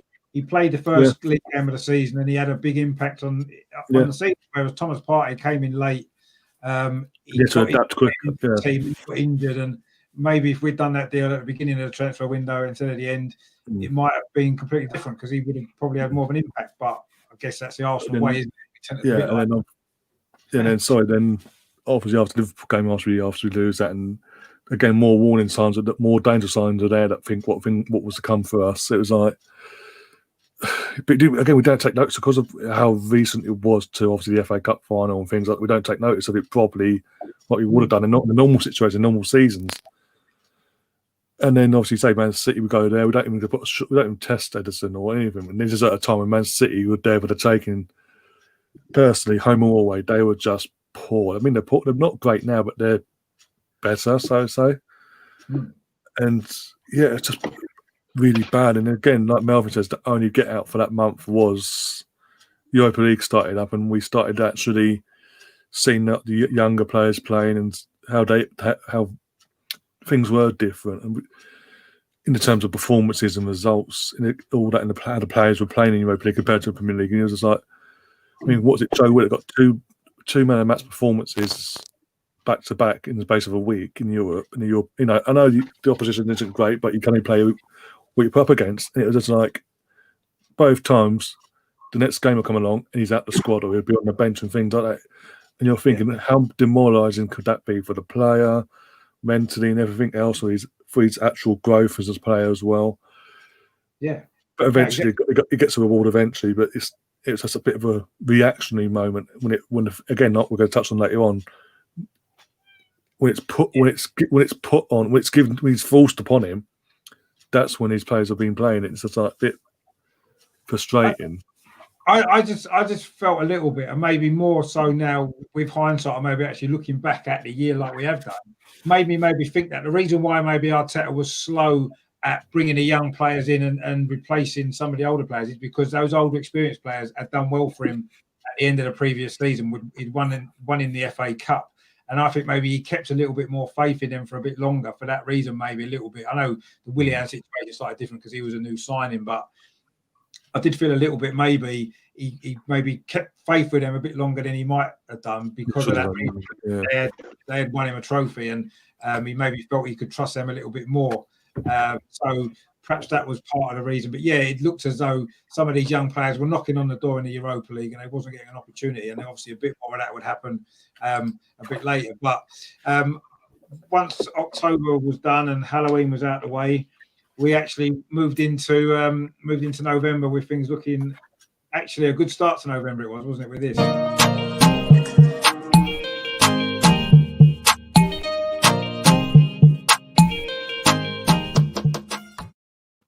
Well, that's November's highlight out of the way. Let's move on to December. That was pretty much it, wasn't it? It was literally our first win away at Man United in donkey's years in the league, and then looks as though maybe that was a good performance, actually, that Man United game, wasn't it? Let's be honest. Thomas Partey was great that day, his first real impact that he'd made. And I was sort of felt as though maybe that was going to be the turning point, but it was a turning point, but in the wrong direction, unfortunately. And again, apart from the Europa League performances against pretty average teams, our Premier League performances in November, Man United apart, were dreadful. That was really when it started to hit home that, hang on a minute, there's some problems here and things need to change. And whether that was going to be a change of manager, whether it was change of personnel on the pitch, but I think we started to realise quite quickly the Aston Villa game in particular was probably one of the worst performances at home I can remember. Really, really poor. Aston Villa won that game 3-0 and it didn't flatter them at all. They deserved that, and in fact they could have won by more. And of course it did see the return of a goalkeeper that a few people wasn't very happy that we'd sold, and he kept a clean sheet. And, they won that game. So, November wasn't a great month, was it, Lee? What did you kind of make of all of that? Because it started, that was when it started me that things weren't right. This is where it started to unfold now that things weren't right. And I think it started with the announcements of the 25-man squad at the beginning of November. That no coincidence that all the things started to unravel. I think that there was more problems behind the scenes than we're led to believe. We got a great result at Man United, so you're not seeing this coming. But then after that, as you say, so the performance against Aston Villa, Leicester, who's the other team? Was it Wolves in that? Wolves, yeah. Wolves. And of course, Burnley. Was Burnley December or was that? Burnley was December, yeah. December, yeah. We played Leeds, though, didn't we? Played Leeds away. Yeah, Leeds away. Leeds away. That was right when Pepe got sent off as well, and Mikel come out and had a go at him about that. And there were certain things now starting to unveil that weren't good. I felt that maybe that Mikel could ride the storm at this stage. I felt that I wanted him to. The one thing that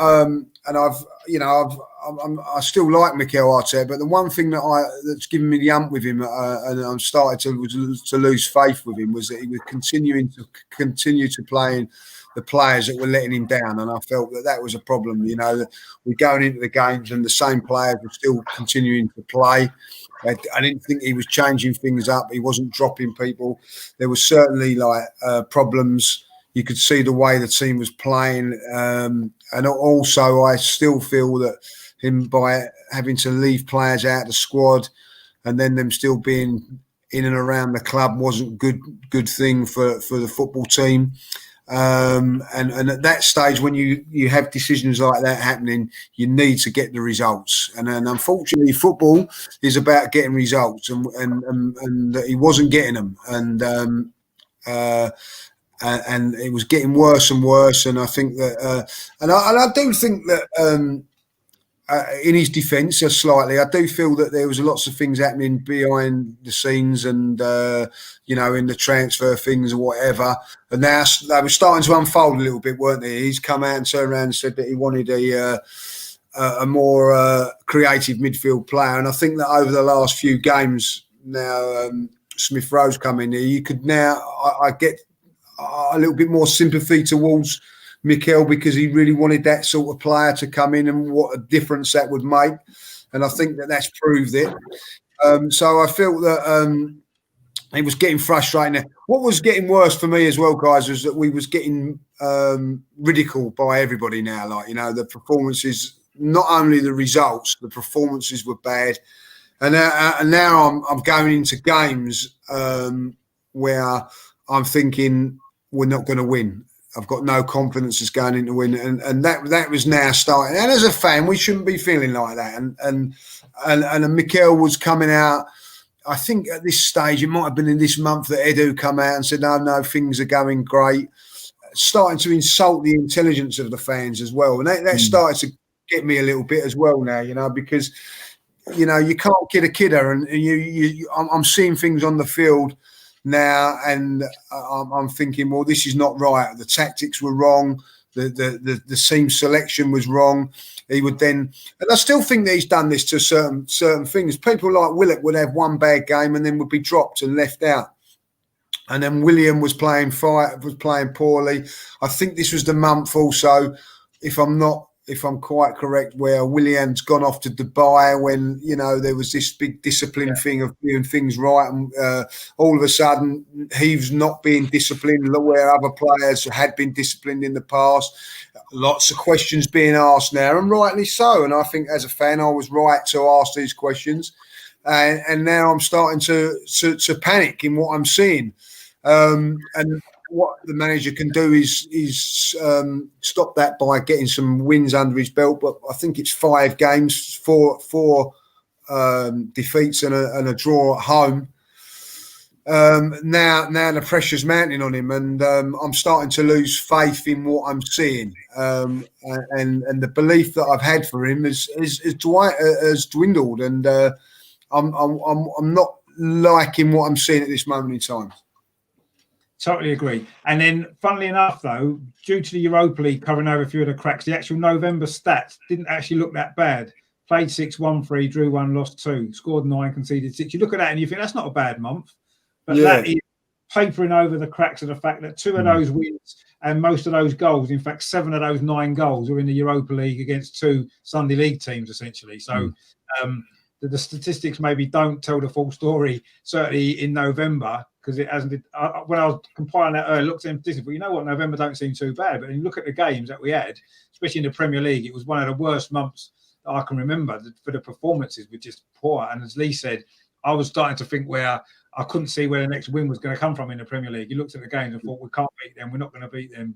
We're not going to beat them. And it was worrying, and it was starting to get to the point where it was, how much longer can that carry on for? You know, we're not a small club. We shouldn't be, looking at our games like that. It's a new experience for all of us, I'm sure, as we were heading further and further down the league. I mean, Melvyn, what was you making of things as we sort of got through November? Very difficult month, wasn't it? Very difficult. And going back to what Lee said, I don't want to hear Edu saying anything. I'm sorry, that's not his job. It's the manager's job to say things are all right or not all right. It's his job to get the players in we want and get rid of the ones we want to get rid of. I don't care how he wears his suit. I want him sitting in the back. I don't care about getting on the top of the bus if we win something. But during the season, if things aren't going well, he's got to, in my opinion, do his own job and not talk for the manager, because it's the manager's job.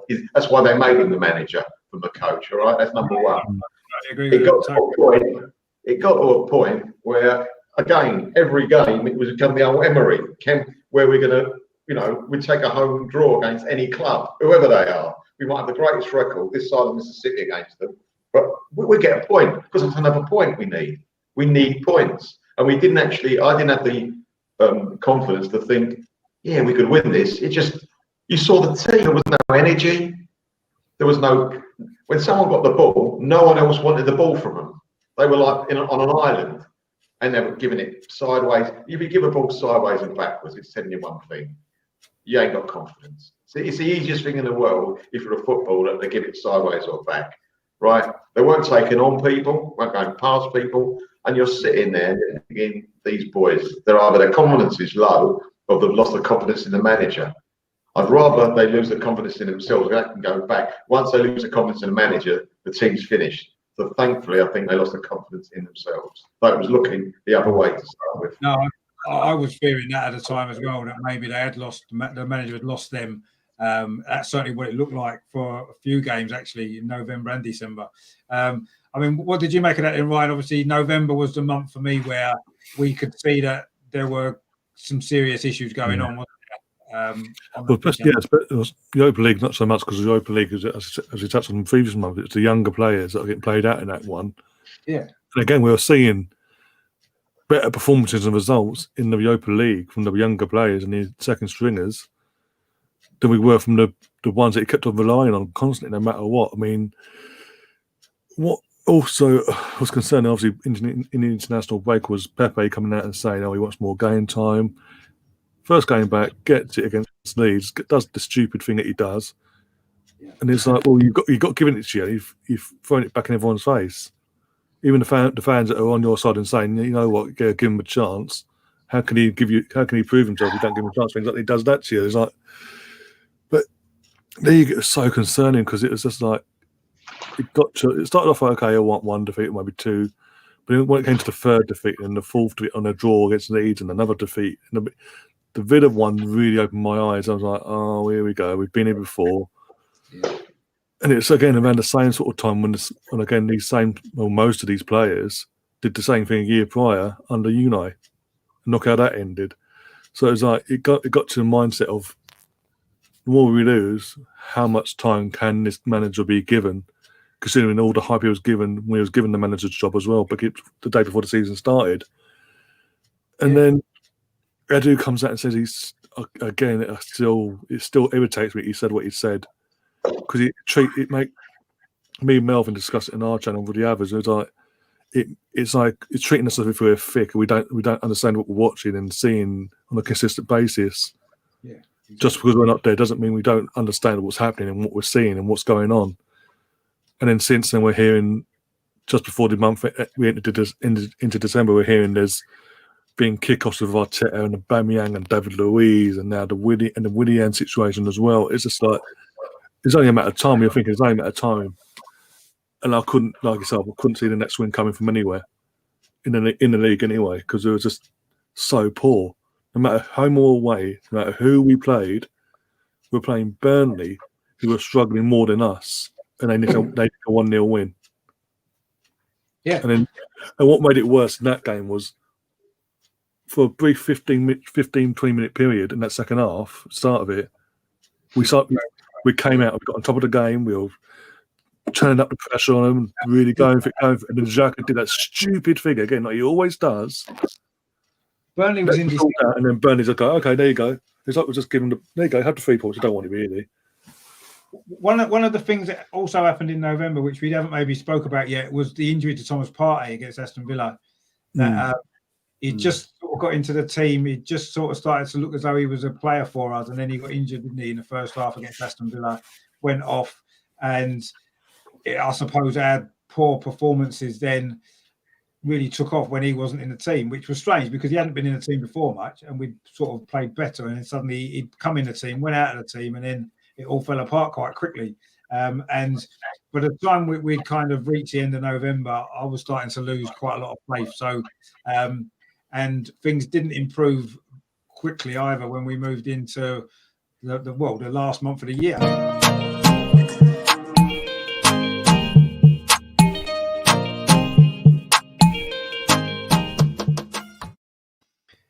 Again, maybe the Europa League, couple of Europa League games early in the month, papered over a few of the cracks. Balogun got a goal again, came in, got a goal. And of course, the league game at Tottenham, our first league game in December, Thomas Partey came back, wasn't fit, and went off again. And obviously, we've not seen him since. And there just seemed to be a lot of things going on, one after the other. Then obviously the Burnley game that Ryan was just mentioning, with Xhaka sent off, and then Southampton, Gabriel gets sent off. And it was just one thing after another. And in fact, that Southampton game was the only point that we'd got up until Christmas in December. 1 point from, what was it, 4 league games. 4 games, yeah. Yeah, in the run up to Christmas. And I think we all had to kind of hold our hands up and say, you know what, we're in a relegation battle here. And it was difficult to admit as an Arsenal fan, because it's not something that we've ever really faced before. I certainly haven't. I think Melvyn may have seen it before, possibly Lee may have done in earlier years, but I certainly haven't, and it was a new experience for me, and I didn't like it. But luckily, things did maybe turn a bit towards the end. But I mean, what was you making of all that, then, Lee, when we were basically flying towards the bottom 3 quite quickly? Well, this is now bordering on like frustration, your madness, whatever you want to do. The game against Spurs. Well, this is the problem with Mikel Arteta now. For me, was that when he looks at opposition, when we go back, he'd suss them out and whatever. It comes to the Spurs game, he just completely played into his hands. I couldn't believe what I was watching. It was like so. And now I'm thinking to myself, well, this is a manager that's completely lost it now. You know what I mean? Now I'm panicking. I felt that he's decision making, everything that he's doing now is completely wrong. And also what I'd have to say is that players were letting him down, you know what I mean, by getting sent off. I think that, Xhaka had done something silly there, but wasn't playing well. I'm looking at Xhaka as a player last season, nowhere near as good as what he was. So I'm looking at that. I'm looking at Ceballos, nowhere near as good as what he's... The performance levels of the players, Aubameyang, Lacazette, David Luiz, all of them had completely dropped off. The only ones that were playing any good were Gabriel, who had just come to the side, and the youngsters, Saka and Tierney was coming through as well. The rest of them were just gone. And I'm thinking to myself, what I'm looking at is a manager that's lost the dressing room. He's lost his tactics. I couldn't see any way out for this manager, I'll be honest. To lose to Burnley, he must have been frustrated about that. I felt that we was just turning the corner against Southampton when Gabriel crazily got himself sent off. I have to say that, and I'm just now thinking, well, we haven't got anything to look forward to. Christmas Day comes and Boxing Day comes against Chelsea, and you're thinking, right, well, we ain't going to win that. And now I'm seriously going into that Chelsea game, looking at Brighton and West Brom and thinking that if we don't win those games, we're going to be in the bottom three. Now, I don't know what happened. I can't explain it. Football is completely weird when you think about it there, because I never see this game coming. I never see this performance coming. And more importantly, I never see the result coming. Absolutely ripped Chelsea apart that day. And the only thing that I can think that changed it was maybe a little bit of personnel change with Gabriel and Martinelli coming in up front. It meant then that Saka could go into a more advanced position, and he was superb in there. And I also think Mari coming into the team has been a revelation to us. He just does what we've been wanting for a very, very long time. Just defends. You know what I mean? He's not a fancy footballer, but he defends properly. I think that's then meant that Tierney hasn't got to be playing in this stupid three at the back line. You know, we can get him playing where he's best his position. And we go there and we beat Chelsea. I can't believe it, but you're looking at it and thinking, well, all right, there's a little bit of luck. It doesn't really answer a lot of questions. We'll probably lose against Brighton, and we go from there. But we backed that up, boys. We backed that up with a performance against Brighton. Weren't the greatest, but it was a good 1-0 away performance, particularly second half. And then, of course, you're thinking, oh, right, well, Big Sam would turn us over and do something to us now, like, you know.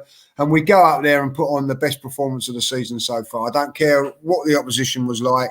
We played some of the best football I've seen for a very, very long while.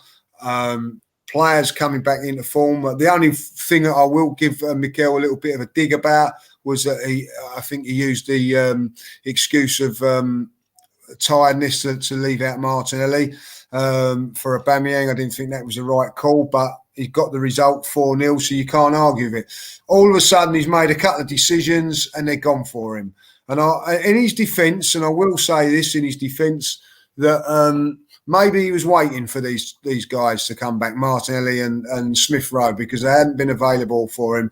But Smith Rowe coming in has just not actually been his performances, which have been fantastic, but it's the where he's playing in the pitches. All of a sudden, we've got other players now with options. All of a sudden, Xhaka's looking forward and he's got options in midfield. We've got Ceballos, who I thought was outstanding against West Brom. I think that's gone under the radar how good he was in that game. But he had options to push the ball forward. We then had Lacazette, had someone going beyond him on a football field, which we've not had. All of a sudden, everybody had an option to go forward. It was so much better. So the change of system and the change of personnel has worked, and we now look like a decent side again. Now, if the manager can get his tactics right, which he seems to be, and January coming up now, we can get a good couple of signs. Things start to looking up for us, like, you know. Where we got that result from Chelsea, I don't know. Do I care? No, I don't. We're back winning games of football, and I can tell you that now. It's so much better watching a game of football when you think you've got a chance of winning it, and then at the end of the day, winning it. I've now watched three match of the days on the trot. You know what I mean? Something I haven't done for a very, very long while. Like, you know what I mean? So it's fantastic. It's fantastic to be able to watch it and enjoy watching the Arsenal at the moment. And it's been a long while. It's been a lot of pain. And somebody said to me, "Oh, there's going to be some bumps in the road." Well, they're more than bloody bumps that we've had. I'd say it's just been painful. It's been painful to watch the Arsenal. But because we've had 3 wins, I'm not going to forget about all the pain. But at the moment, it's a different, much better position that we're in. Yeah, in a way, maybe, you know, the last 2 games of 2020, the Chelsea and the Brighton game, and then obviously the first game of 2021 against West Brom, kind of is a nice way to have finished the year when we started it in a very similar way. We beat Man United and Leeds at the start of the year, you know, 2 very similar performances and game results, actually, and we finished it in a similar way. And yes, in between, as we've discussed, it's been up and down, very up and down, actually. There's been some really big highs and some really sort of low lows as well, certainly towards the end of the year. And I suppose we're still in that whole, I know I don't like to use the word process, but we are still in the middle of a process, aren't we? A rebuilding process at the club, both behind the scenes and on the pitch as well. And I guess we might have to, as Lee said there, the bumps in the road. We've probably got some more to come, unfortunately, until we get to the end of the journey where we want to be. But at least things are looking a lot more positive now. I wanted to just put the stats up for December, because again, a couple of Europa League games maybe made it look a bit better than what it was. But we did lose 4 of our 9 games, which wasn't great. And in fact, if it wasn't for those 2 Europa League wins early in the month, then it would have been a hell of a lot worse. Scoring 15 goals isn't bad in 9 games, I guess, but conceding 14 wasn't great. But yeah, I think that was a very mixed month, wasn't it, of results, actually. Very, very poor at the start and then unbelievably good towards the end. I agree with you. I don't know where that Chelsea performance came from. It was out of the blue completely. It was a shock to see Arsenal play like that in that game. And, whether it was some of the young players came in, made a difference, I don't know what it was. Something clicked that day that hadn't been clicking. And maybe Arteta knew all along that was coming. I don't know. Maybe that's why he wasn't massively making loads of changes. Maybe he knew it was going to click eventually, and it did. Or maybe it was just fortunate it happened like that. I don't know. I mean, what did you make of all that, Melvyn? Obviously, December was quite a very, very up and down month, wasn't it? But it was a month of 2 halves, wasn't it, really, in a footballing sense? It was from the low lows to the high highs. There's nothing in between.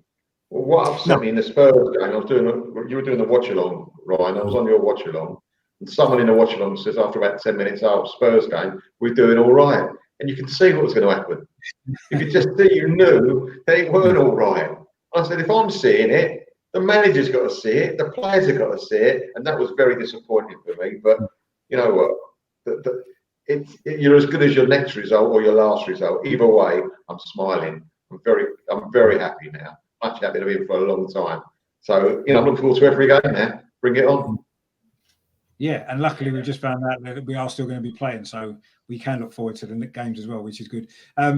What would you kind of thoughts then at the end of the year then, Ryan? Obviously, it finished in a lot better way than maybe what had gone on just before it, if we're honest.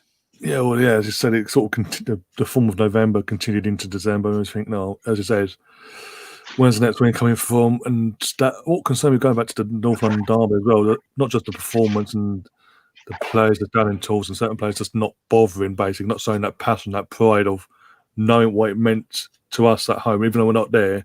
Yeah. They knew we'll be watching. That's the game we always look out for. The fixtures always come out. That's home and away. Then the fixtures are the ones we look out for first and foremost. And it was so disappointing, and it really agged me. And what agged me more was the Arteta press interview after the match where he says, "Oh, you win some games, you lose some games." And at the moment we're losing. And it was like after North Derby, sorry, as a manager, taking out the fact he was a manager, he's a manager of Arsenal. Taking that occasion, he played North London derbies for Arsenal. He knows what it means, and that really aggravated. That's when I started thinking, "Oh, okay, he's not the man." He ain't man. He ain't got the right mentality. Suddenly, maybe he's realised the job is too big for him and things like that, and it will continue for the next couple of weeks, and then literally Boxing Day. I'm thinking, as Lee said, and you guys have all said, it's like we're expecting another thumping on Boxing Day. Oh, happy Christmas, another thumping, yay! But as he turned up, again, we've touched on it on my channel, and sort of near to this month, we've sort of touched on it as well. It's like maybe it's forced upon him or not, but the Smith Rowe, Saka, Gabriel part of that front four combination has benefited not just the attack but the entire team as a whole. Because Smith Rowe, I mean, what a player we've got. And I think Mark says in the chat that the loan to Huddersfield back in the last season has done him a wonder because he's toughened up a bit more, and he's we'll go fast forward quickly to the game the other night when we played West Brom. The run he makes for that second goal off the ball is a player that would be doing that. It was what we expect of Ozil, really, because he's effectively what he's playing. He's playing that role, that position where he's playing now is what Ozil should be playing in. But he's making them runs. He's doing that off the ball running. Whereas Ozil, we all know, just stand about here and there and wait for the ball to come to him. Whereas him moving and stretching the lines and stretching the defence is benefiting everyone else and allowing Saka to do what he's doing. And Gabriel literally been out for the summer of his injury. First game back against City in the League Cup, and he's running the Man City defence ragged.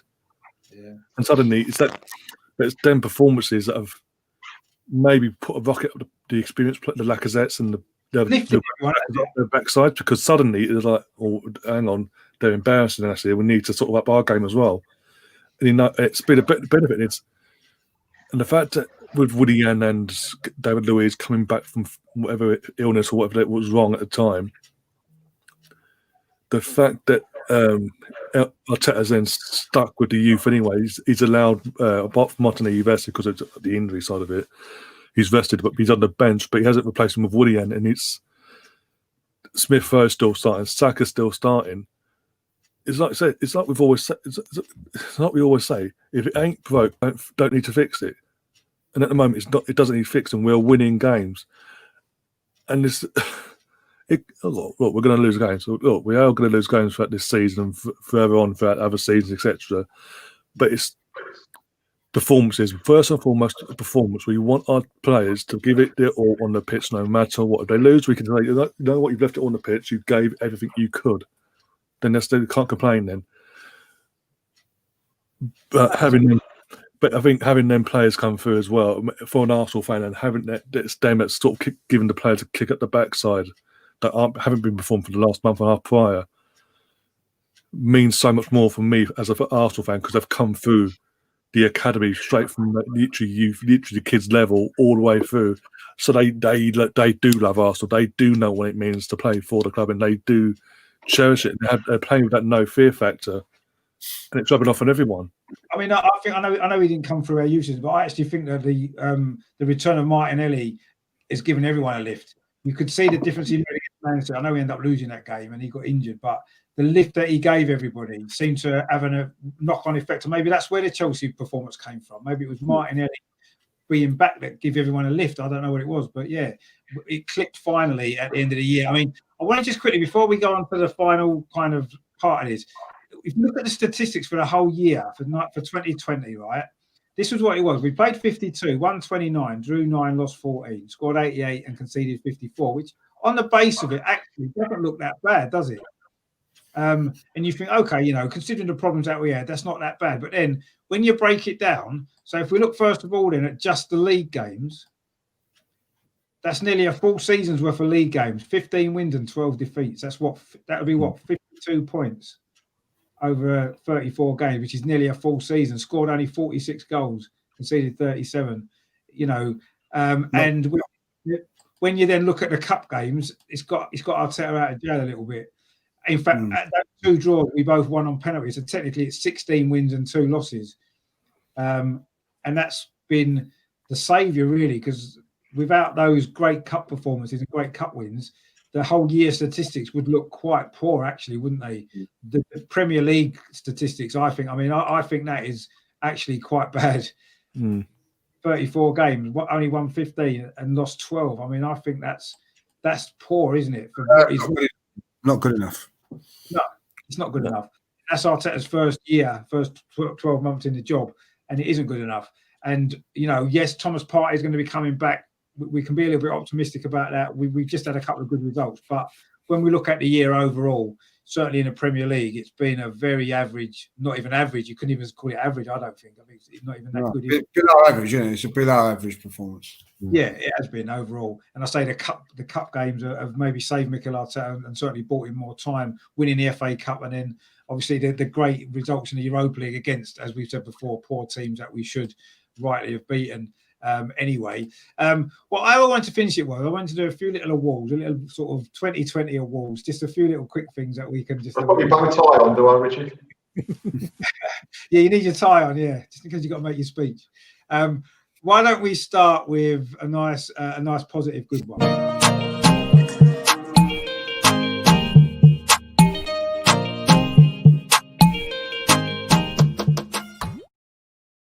So, player of the year then, player of 2020, that is not just this season or last season, but the year in total. So all the games that we've talked about. Lee, who would be your player of 2020? My player of 2020, Aubameyang was fantastic over the lockdown. Ceballos was until this season, after the lockdown coming back. But for me, I think there's only one person that can get it, and that is the young boy Saka. For me, I think through the whole year. He played left back. If you remember, about this time he was playing wing back, playing left back for games and impressing him and Martinet down the left hand side. I just think he's been a revelation and without a doubt my player of the year. Yeah, can't really argue with that. Ryan, what about yourself? Who are you going to go with for the player of 20? I was literally going to go for Saka as well because literally, as you said, he's played all these positions, and in the stats itself, there's only 2 players ahead of him from the time he started playing first team football regularly till now that are ahead of him in terms of assist and goal contributions. That's De Bruyne and Trent Alexander-Arnold. And for someone so young, he's still 18, 19. He's 19 now. Yeah. And something we haven't really touched on was that goal against Wolves back in the summer. That goes so under the radar suddenly. Yeah. Since it's happened, obviously at the time it was like, oh wow, what a goal! But since then it's sort of gone under the radar. It's so underappreciated for everything he's done. He's never complained either. He's never come out and gone, oh, but I want to play here. Or he's like, I'm happy to. If the manager has faith with me and he wants me to play me in a certain position, I'm happy to play there no matter what. And he just gets on with it. Yeah, Mark the Saka as well. Is it going to be a full house, Melvyn? Who are you going for? Player of 20? It's got to be a full house. It's got to be. And I'll tell you something what I like about him as well. When he played against Man City on the right wing early on, he looked out of position. He didn't have a great game. But he could play there every game as far as I'm concerned. He's made that position his own. He's learned and he's continuing to learn. So I don't know where the bar is for this kid. I mean, I'd like 10 Tierney's or 10 of him, or a mix and match. You know what I mean? Because they are what it's all about. And also, if you notice, he does use his right foot when need be, which is nice to see with an inverted winger. Sometimes, as we know, they only want to use one foot to stand on. But he can go past the player both ways when it's on the right, which is fabulous to see that. He's got to be the Arsenal player. Yeah, me and Richard and Russell and Martin earlier, we touched it. I think Lee, correct me if I'm wrong, but since obviously David Rocastle came through the academy, he got the number 7 himself. No other player come through the academy has held that number. It's always been something we've brought in, like Perez, Vives, Zicki, and things like that. So the pressure there is like over 3 decades worth of time space, but it's a lot of pressure coming through the academy yourself, and then to give that number that's been held by a player previously coming through the academy that's still so fondly held off by the fan base. That's a lot of pressure to take on. You can't call the number 7. You can't mention the number 7 Arsenal shirt and not say Brady in that. I'm sorry. No, but I'm saying, what I'm saying is literally but what I'm saying is since Rocastle had the number 7 coming through the academy, he's the number 1 coming through the academy. Obviously, Brady. I never obviously not old enough to. I've watched him live, but I've obviously got videos and things like that, so I know just what Brady was about. Just briefly on the right foot thing, actually, Melvyn. He's scored a goal with his right foot against Chelsea. He's got an assist with his right foot against Brighton. Got almost an assist with his right foot against West Brom with that cross for the 3rd goal. That's so right. he's effective with his right foot as well. So He's got a better right foot than Liam. Yes, that's true. We can all agree that Saka of 2020 is, I think, by a mile there. I don't think there's any doubt about that. We're going to go for this one.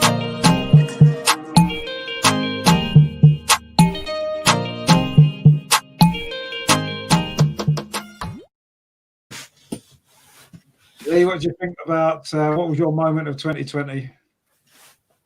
Aubameyang's goal against Chelsea. That was, for me, the realisation he was going to win the cup. For me, great finish as well against Chelsea. I think that, for me, I don't think you can winning a trophy again. So that moment was for me the best, the standout. Yeah. What about yourself, Melvyn? What was your moment of 2020? I disagree. What a feeling. It was getting yourself off the couch, wasn't it, that one? First time for a long time, you got off the couch and go, yes. It was a great feeling. No, definitely. I agree with Liam. Yeah, it was, yeah. Ryan, are you going to agree with that as well? Is that another full house? Yeah, definitely full house. But the FA Cup in general, from that final itself in general, because it was, as I said, so bizarre we weren't there, but to win it the way we did, and then the trophy lift, I'm sorry. How can you not know how to lift the trophy? But yeah, no, I think that goal, the winning goal, is just. It's just sublime. And what? Again, it's just if any goal's going to win a game, that's the sort of goal you'd like to see win a game, and the fact it meant you winning the trophy at the end of it as well. Just for everything we'd been through that season with the Unai Emery starting this, that, and the other. That's just like what that. We never thought we would be at that position. So such a great moment. Yeah. Maybe on something that's just another thing, maybe on the other end of the scale. What do we think about this?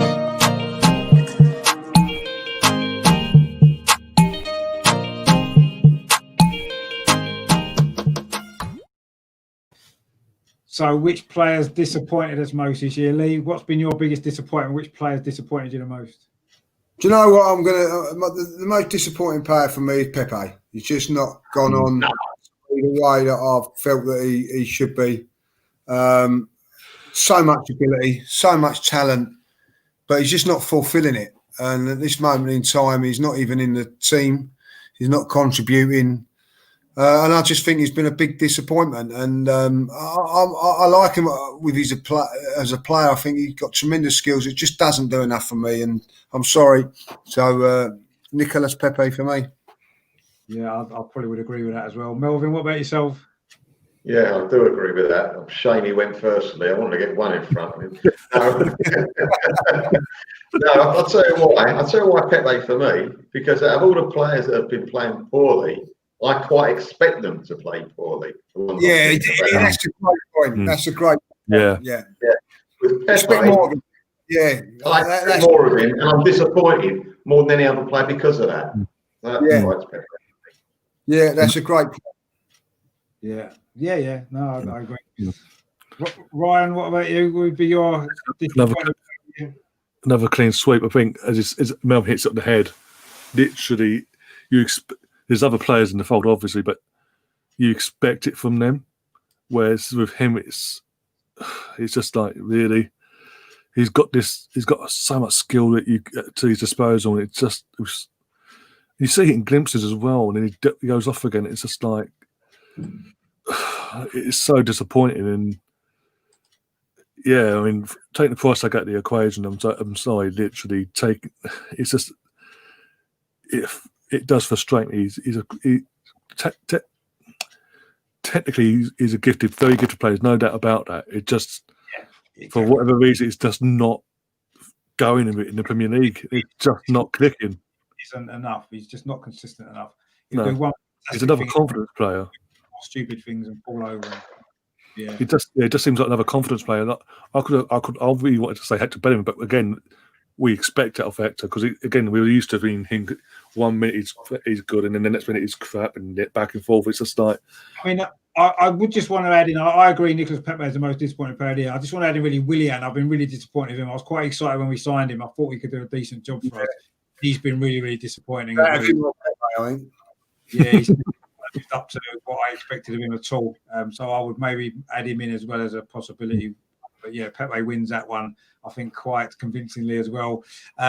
Something else, I don't know if we'll all agree on this, maybe. There's been a few, but what do we think about it?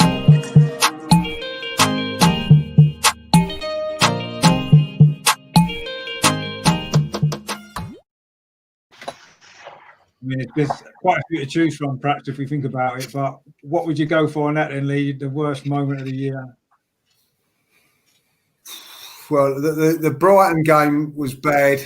Or the two Brighton games, one at home in the first game and that. But you know what? I feel that the game against Spurs this time around, you know, it's never nice losing to them.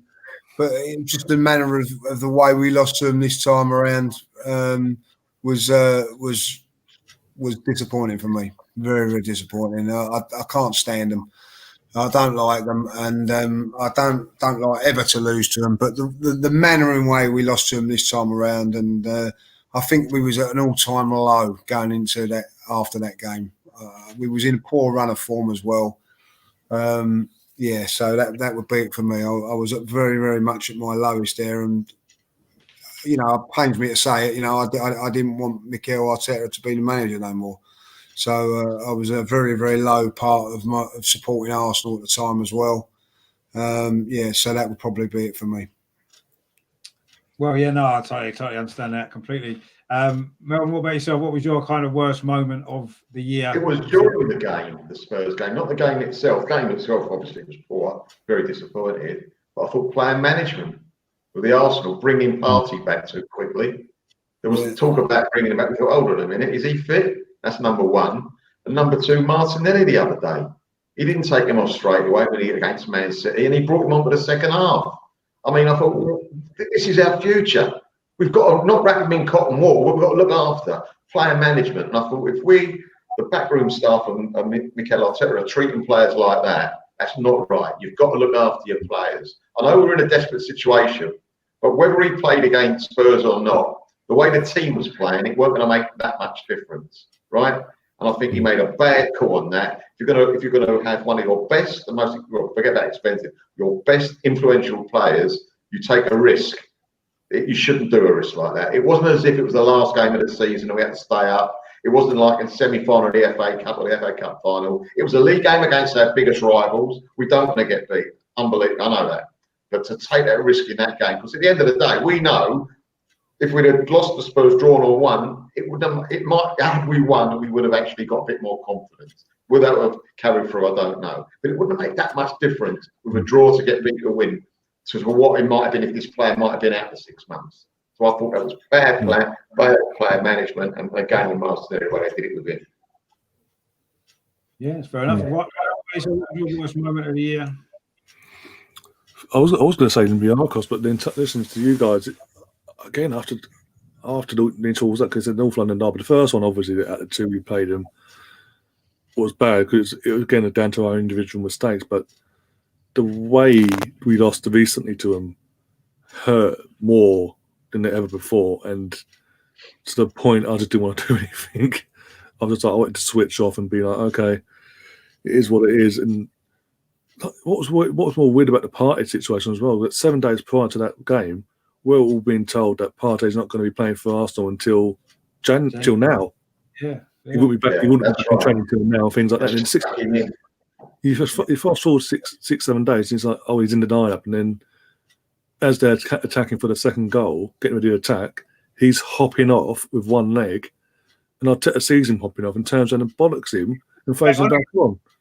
Yeah, it wasn't the first time. That wasn't the last any time. It's the first time we see it. But then the following week or couple of weeks later, we play Wolves. The David Luiz situation as well, with obviously colliding with Jimenez. Oh, I missed that. Sorry, Ryan, I missed that one. Yeah, and it's again these little warning signs. His man management itself, it's like, and even his coaching staff. Why would they not put him to one side in their moment and saying, no, don't chuck him back and go. Well, you obviously go with Partey, you can't go down the pitch and grab him off. Obviously, don't do that. Basically, next time. And then again, Wolves game. Why was there no one in his ear saying it's that, but it's bad? It's a concussion possibly. Can we just get him off? The other guys, he shouldn't have played out. Jimenez himself is he's not conscious at all. He's got to go to hospital. The responsible thing is to take Luiz off, and it's them little things there. And again, the Martinelli thing that Melvyn touched on, with obviously he looked like he took a knock in the first half. His first half back against Man City in the cup. And you're thinking, okay, he's going to come off at half time, moving someone else on no ways, but he kept him on. It's like, why is there no one? If he's not confident in himself, why is there no one there? Like Steve Round is meant to be one of his assistants. He's no inexperienced mug. Let's be honest. He's been around the block. He's worked under David Moyes, for crying out loud. For whatever we think about David Moyes, he's worked with him for 16, 17 years at Everton and United, respectively. And why is he not saying, right, come on, I've got more experience. I've got this experience. I've seen these sort of things before. This is what you should do. Guiding him, help guide him. Is it just what is it? Steve Van's hired and not because they're yes men. They'll go, okay, yes, Arteta, no, Arteta, you feedback's for Arteta, and it's up them little things concerned. But it's that first little incident with Partey, like Melvyn says, and the performance of the players for the North London Dodgers, which I touched on earlier, made that defeat hurt, and I mean, hurt even more than ever a defeat to them has ever hurt before. It was. I still would say that for me, the worst moment was the Olympiacos, that miss from Aubameyang in the last minute. That was probably the worst moment for me because I really felt we could have won that competition at that time. So I know the Tottenham game was terrible and it was a dreadful performance and everything about that game was crap. But I still think just for me, Olympiacos probably just about kind of trumps that for me. Just we was actually out of that competition. At least the Tottenham game, yes, terrible, and it was we'd reached the bottom of the pile, if you like, as far down as we'd gone. But yeah, I don't know. Olympiacos for me was probably the worst moment. And why don't we finish on a nice high? I don't know whether we all might agree with this. Possibly we will, or maybe we won't. But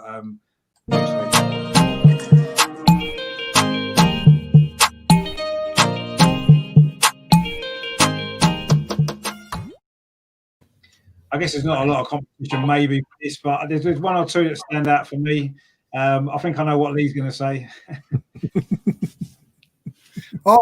Listen, obviously the Chelsea game was great, but I'm gonna just go off. I think the Man City game for me, get beating Man City that day and the way we beat Man City, give us the belief to go into that cup final and win it. You know, so and it's always nice to win a semi-final. As great as it was to beat Chelsea and all that, I still think the semi-final was poignant in the way we played. Very similar to when we done it. We had a great day a few years before that when we beat Chelsea. We beat City in the semi-final that day, and I thought we was fantastic that day as well. So the semi-final for me is very, very much up there. Probably going to have to say the cup final, but just to be different, I'll say the semi-final.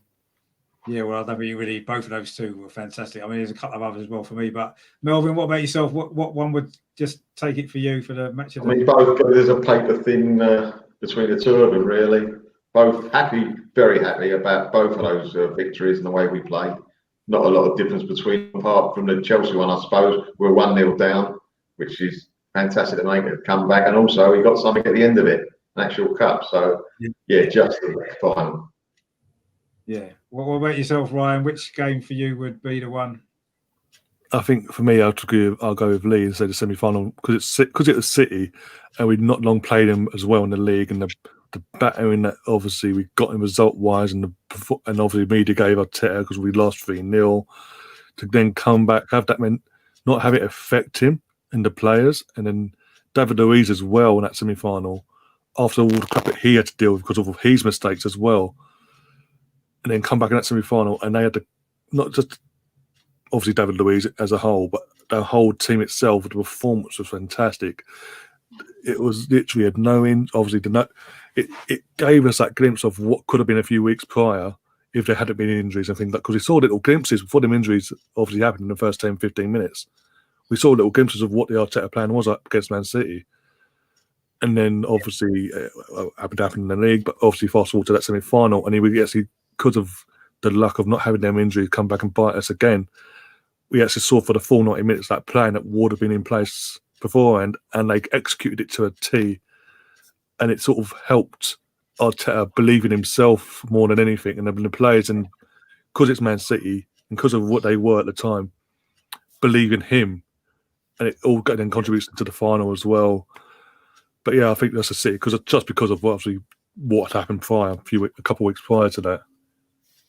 Yeah, I mean, I can't really argue too much of any of that. All I would throw into the mix as well, I'd say the win at Man United, just because we played well that day and we haven't won at Old Trafford in the league for years. That was that was a great match that I thought. I really enjoyed that one. And also as well, a bit more recent, the actual Boxing Day game against Chelsea, one because of how unexpected it was, how unexpectedly good it was. And I think that came out of nowhere. And yes, the Chelsea game in the cup final and the City game, they meant more because of the trophy was at stake and all that, this and the other. And I understand all that, yeah, and I'd agree with that. But I just really want to mention those two games as well, because they kind of stood out for me as well in what was a difficult period. The Man United game was in the middle of a poor run, and then the Chelsea game obviously was at the end of a poor run as well, the same sort of run really. So they kind of stood out for me as well as games I really enjoyed. But yeah, I think you can't really look too far away from the Chelsea or Man City games just because of what they meant, how well that we played, and it gave us a little glimpse of what may be the future again, being able to compete with those teams on a regular basis. Maybe Liverpool, I know we didn't play particularly well, but it was a good team effort, wasn't it, to beat them as well when we beat them in the league as well. So, but yeah, overall, perhaps there wasn't enough great games of the year to pick from in the end. Unfortunately, it's been a difficult year, I guess, up and down. And we did win a trophy. Let's not forget that, which is great.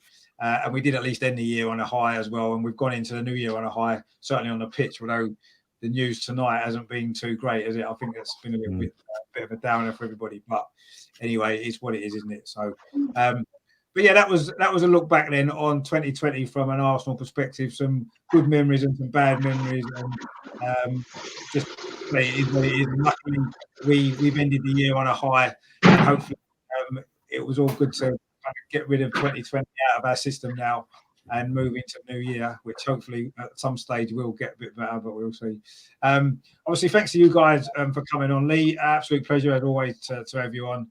No, enjoyed it. Obviously, no doubt we'll speak again. I guess people know where they can find you. You're always about on social media. Yeah. So there you go. Where you are. You're always popping up there and everywhere, which is great. And I'll say it'd be great to have you back on again later on as well. Ryan as well, thank you for coming on again. I know we were on a show earlier today as well. Where can people find you, just so that just give your channel a plug again? Yes, obviously here on YouTube, the Mr. Arsenal podcast. We're mainly doing watch along since the summer, basically. Looking to bring back the podcast side of it as well, because I sort of neglected that and sort of add more content really. But yeah, mainly watch alongs, Arsenal watch alongs. Obviously now I'm getting myself monetized and all that. But yeah, no more watching fucking that. Having to watch that lot to get minutes up. Jesus. Yeah, I think maybe if I was going to say football had been off, we'd have to get the quizzes back on the go, wouldn't we? Get a few more. Lee loves a good quiz as well. Yeah, I've got to talk to Mark about that for the next one, because I've got to plan that now, because now Christmas is out the way and all that.